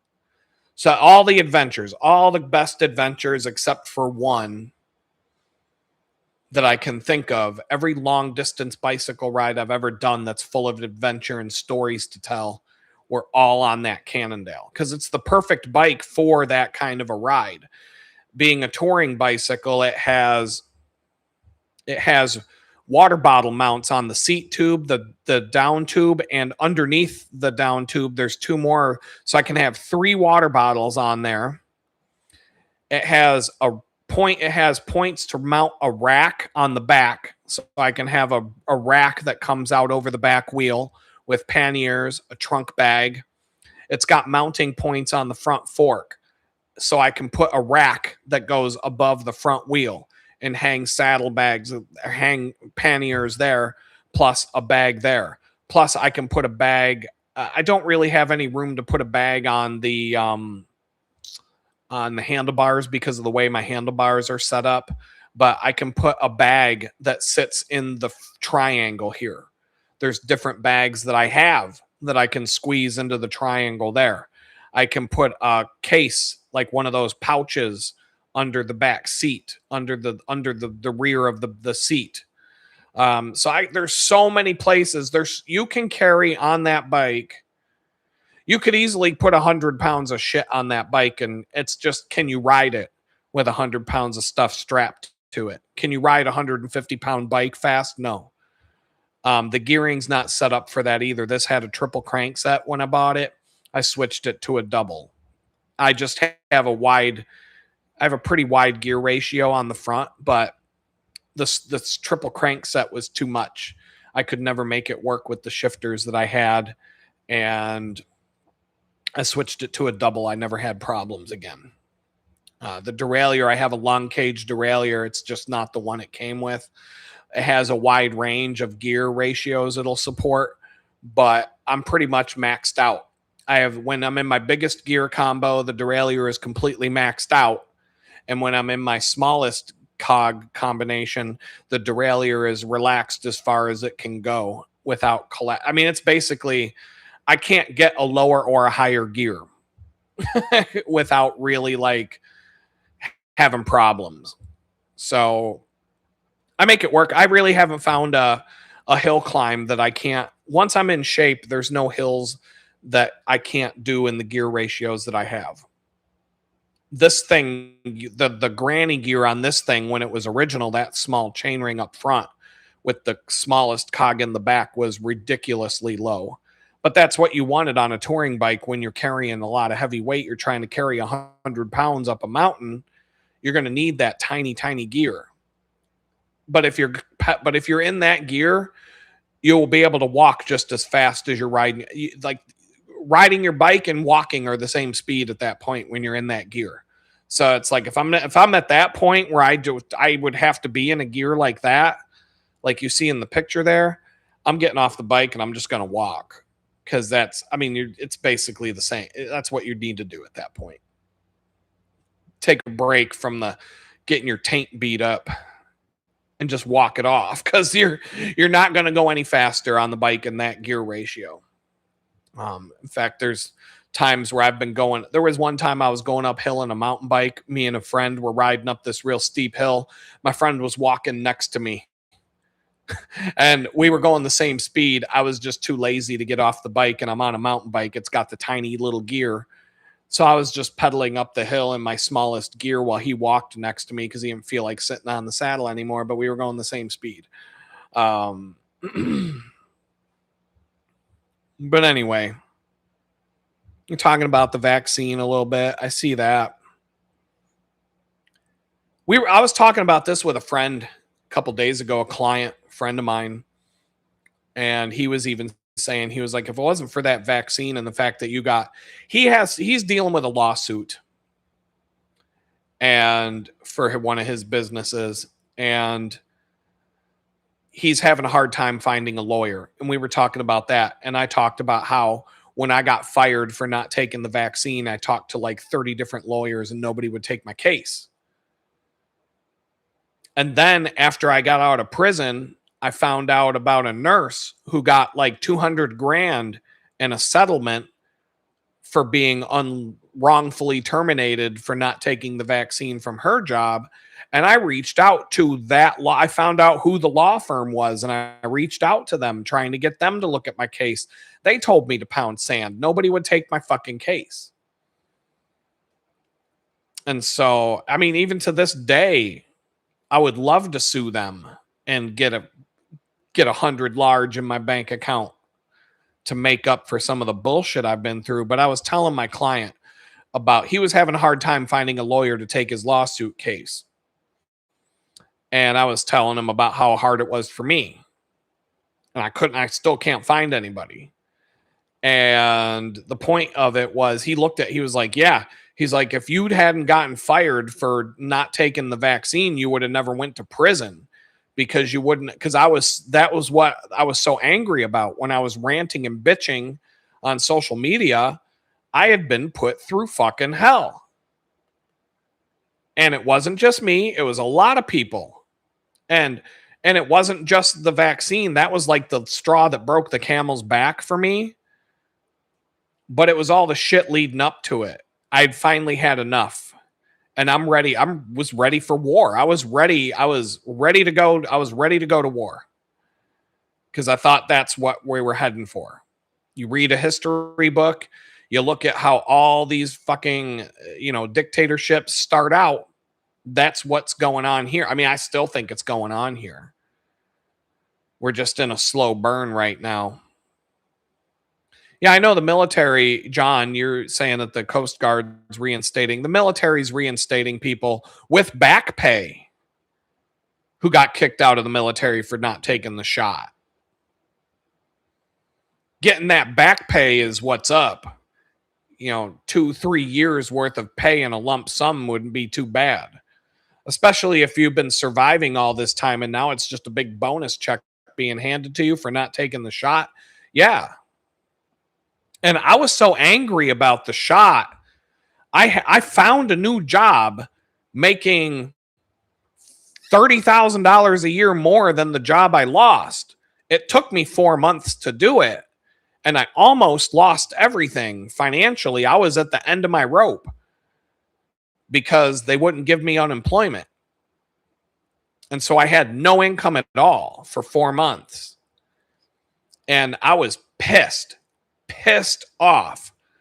So even when I did get a new job, I was sick and tired of the blue hairs and these fucking Democrats, scumbags, and the whole thing. I'm still fucking done with these people. I don't want anything to do with any of them. But I'm not a MAGA hat supporter either. I'm not a Trump supporter. I never really was a Trump supporter. Somebody was giving me shade in the comment section of my last video, calling me a Trump supporter. and a couple other things. And I'm like, you obviously don't know a fucking thing about me. You obviously haven't been on this channel very long, but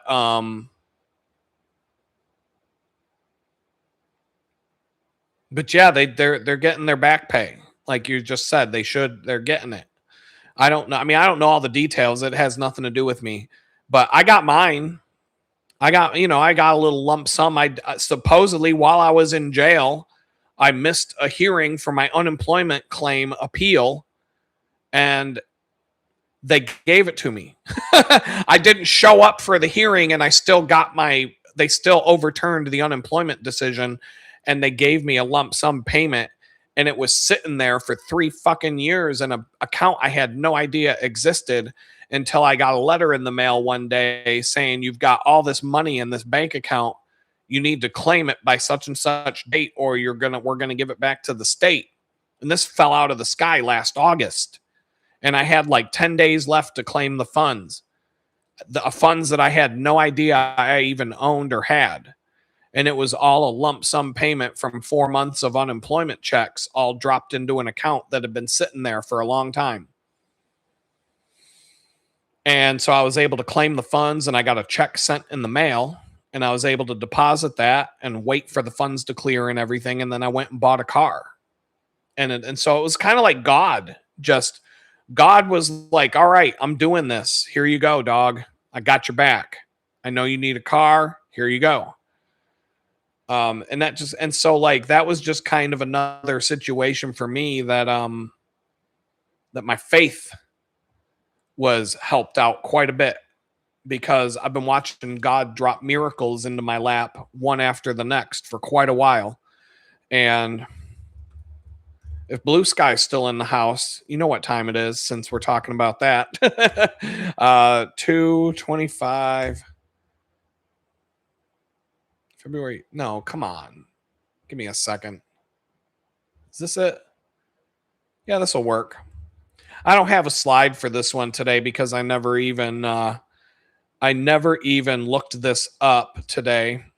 But since we're here, we'll do Jesus Calling, since I'm talking about the miracles of God and how God's he's just been dropping one miracle and after another into my lap, pretty much since I got out of prison. That doesn't mean I didn't go through some crap, but in fact, what I just said came out of my mouth. I know what the next topic is going to be for next week's live stream already. I just need to make a thumbnail for it. I had like a little revelation this week that came from another YouTube video that I watched, but it was really, really cool. Stay tuned. Next week's going to be a banger. It's going to be a good one. But it's going to be about miracles and how God answers my prayers, but he doesn't always answer my prayers. But there's going to be, I got a whole thing showing up in my head right now about it. But Jesus Calling today, the only book I read anymore, 1 page a day, and probably not every day. Today, he's saying, rest in my presence, allowing me to take charge of this day. Do not bolt into the day like a racehorse suddenly released. I got no problem with that. I am the opposite of that. Instead, walk purposefully with me, letting me direct your course one step at a time. Thank me for each blessing along the way. This brings joy to both you and me. A grateful heart protects you from negative thinking. Thankfulness enables you to see the abundance I shower upon you daily. Your prayers and petitions are winged into heaven's throne room when they are permeated with thanksgiving. In everything, give thanks, for this is my will for you. And like I said, this book always lines up with what I'm thinking or what I'm going through on any given day. And this is like the exact, I didn't even read it yet when I told you I know what next week's topic is going to be. And it's like, I just gave you a preview without even knowing I was about to give you a preview. It says, rest in my presence, allow me to take charge of this day. Don't bolt into the day like a racehorse suddenly released. Well, I got no problem with that. It takes me a minute to wake up. I need coffee.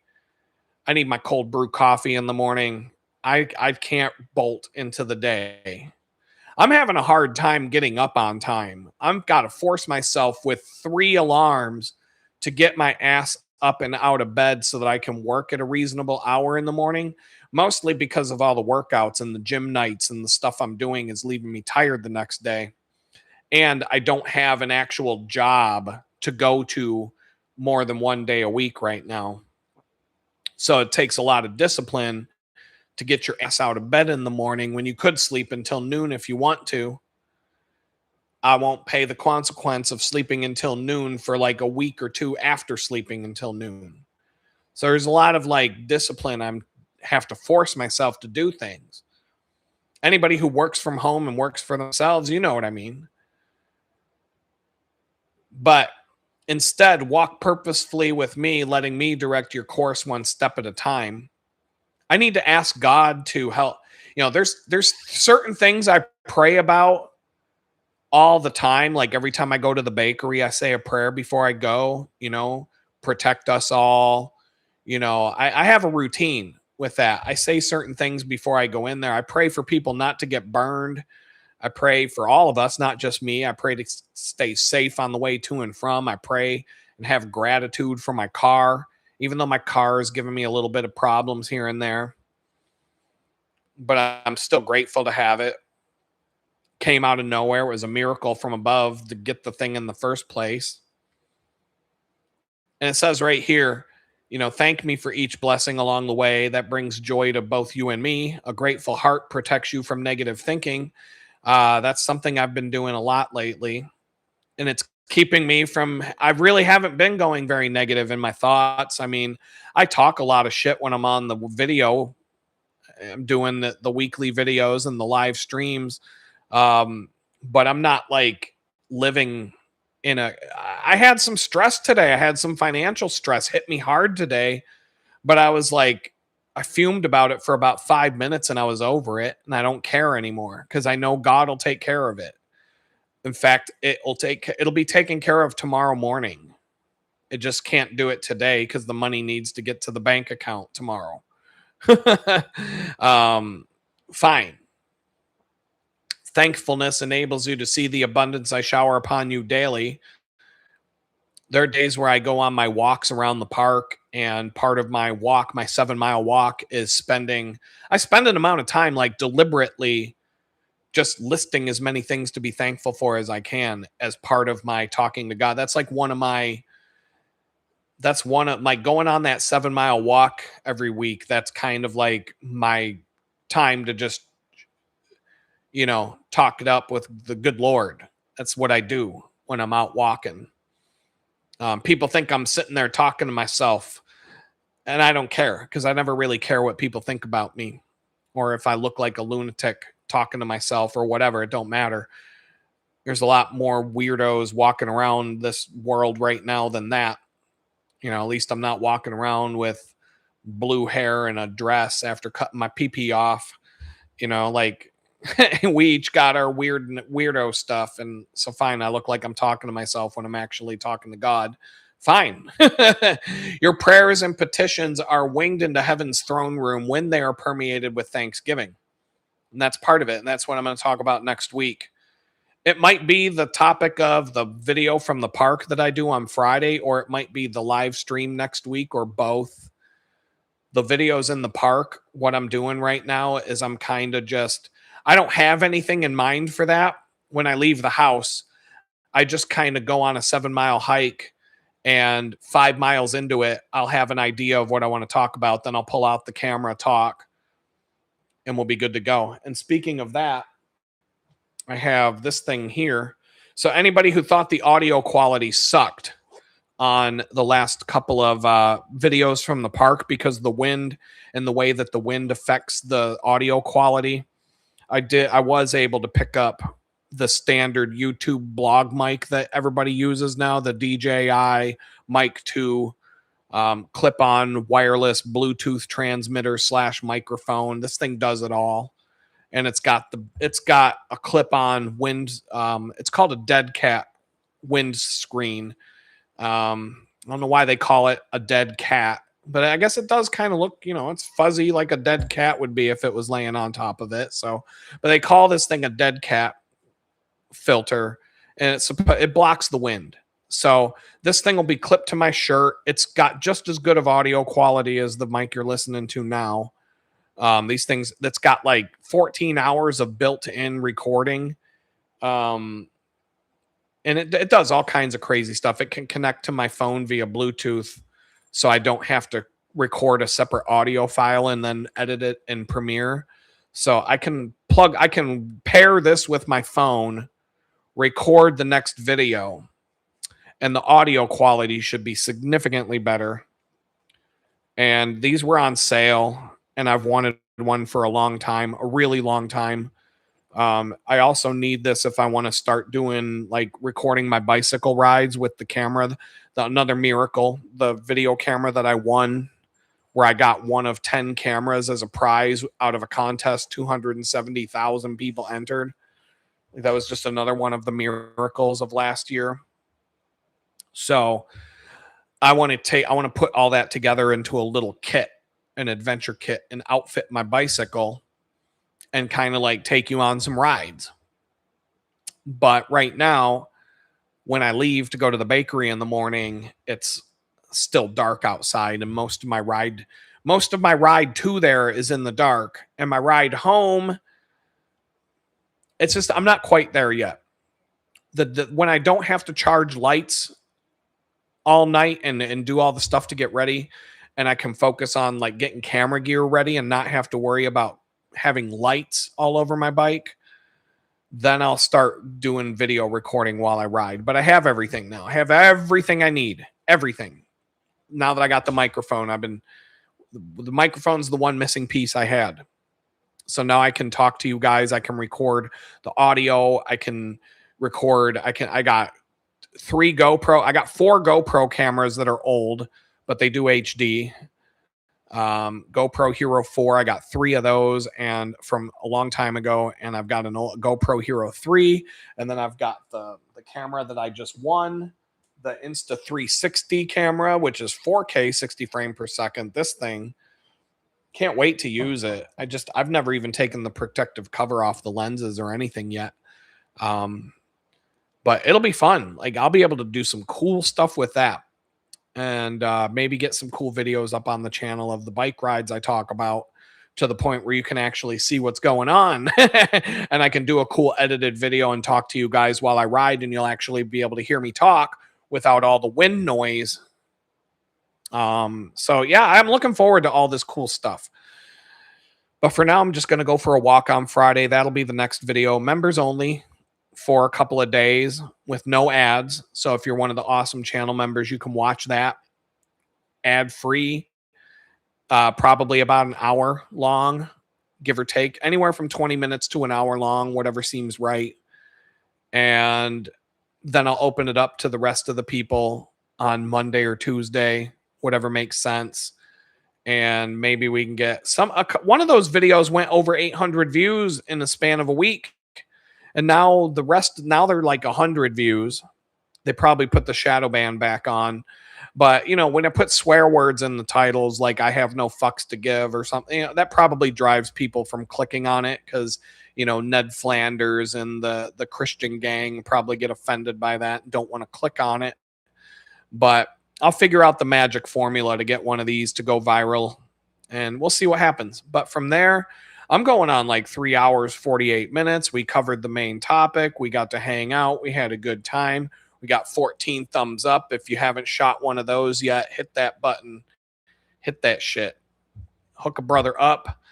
And there we go. 14. Bang. One's good. Got one out of it. I hate doing that. I always forget to do it. But that's what you got to do on YouTube. That's why everybody does it. Because if you don't I don't hit the like button on videos that I like because I don't think to do it. And then somebody will go, hey, shoot me a thumbs up. Oh, yeah, dog. Gotcha. So I remember. So I get it from both sides. I just wish YouTube was a little bit different. There's a lot of things that I wish were a little bit different out there. But with that, it's been fun. I'm glad y'all showed up. Thanks for coming out and hanging out with me tonight. It makes me feel like, I'm a hermit right now where I live in my tiny little house in the middle of, out in the woods of, outside of Houston. And so it's fun getting to hang out with you guys and spend some time. And, it's like sitting around the campfire, hanging out with my people. And with that, those of you who are the channel members, I'll see you maybe Friday or Saturday whenever I upload and put the video up. And then Sunday we'll do the live stream. And if you want to join in on that, you know what to do. All right, ma'am. So yeah, take care, everybody. Thanks for coming out. See you next week if I don't hear from you before then.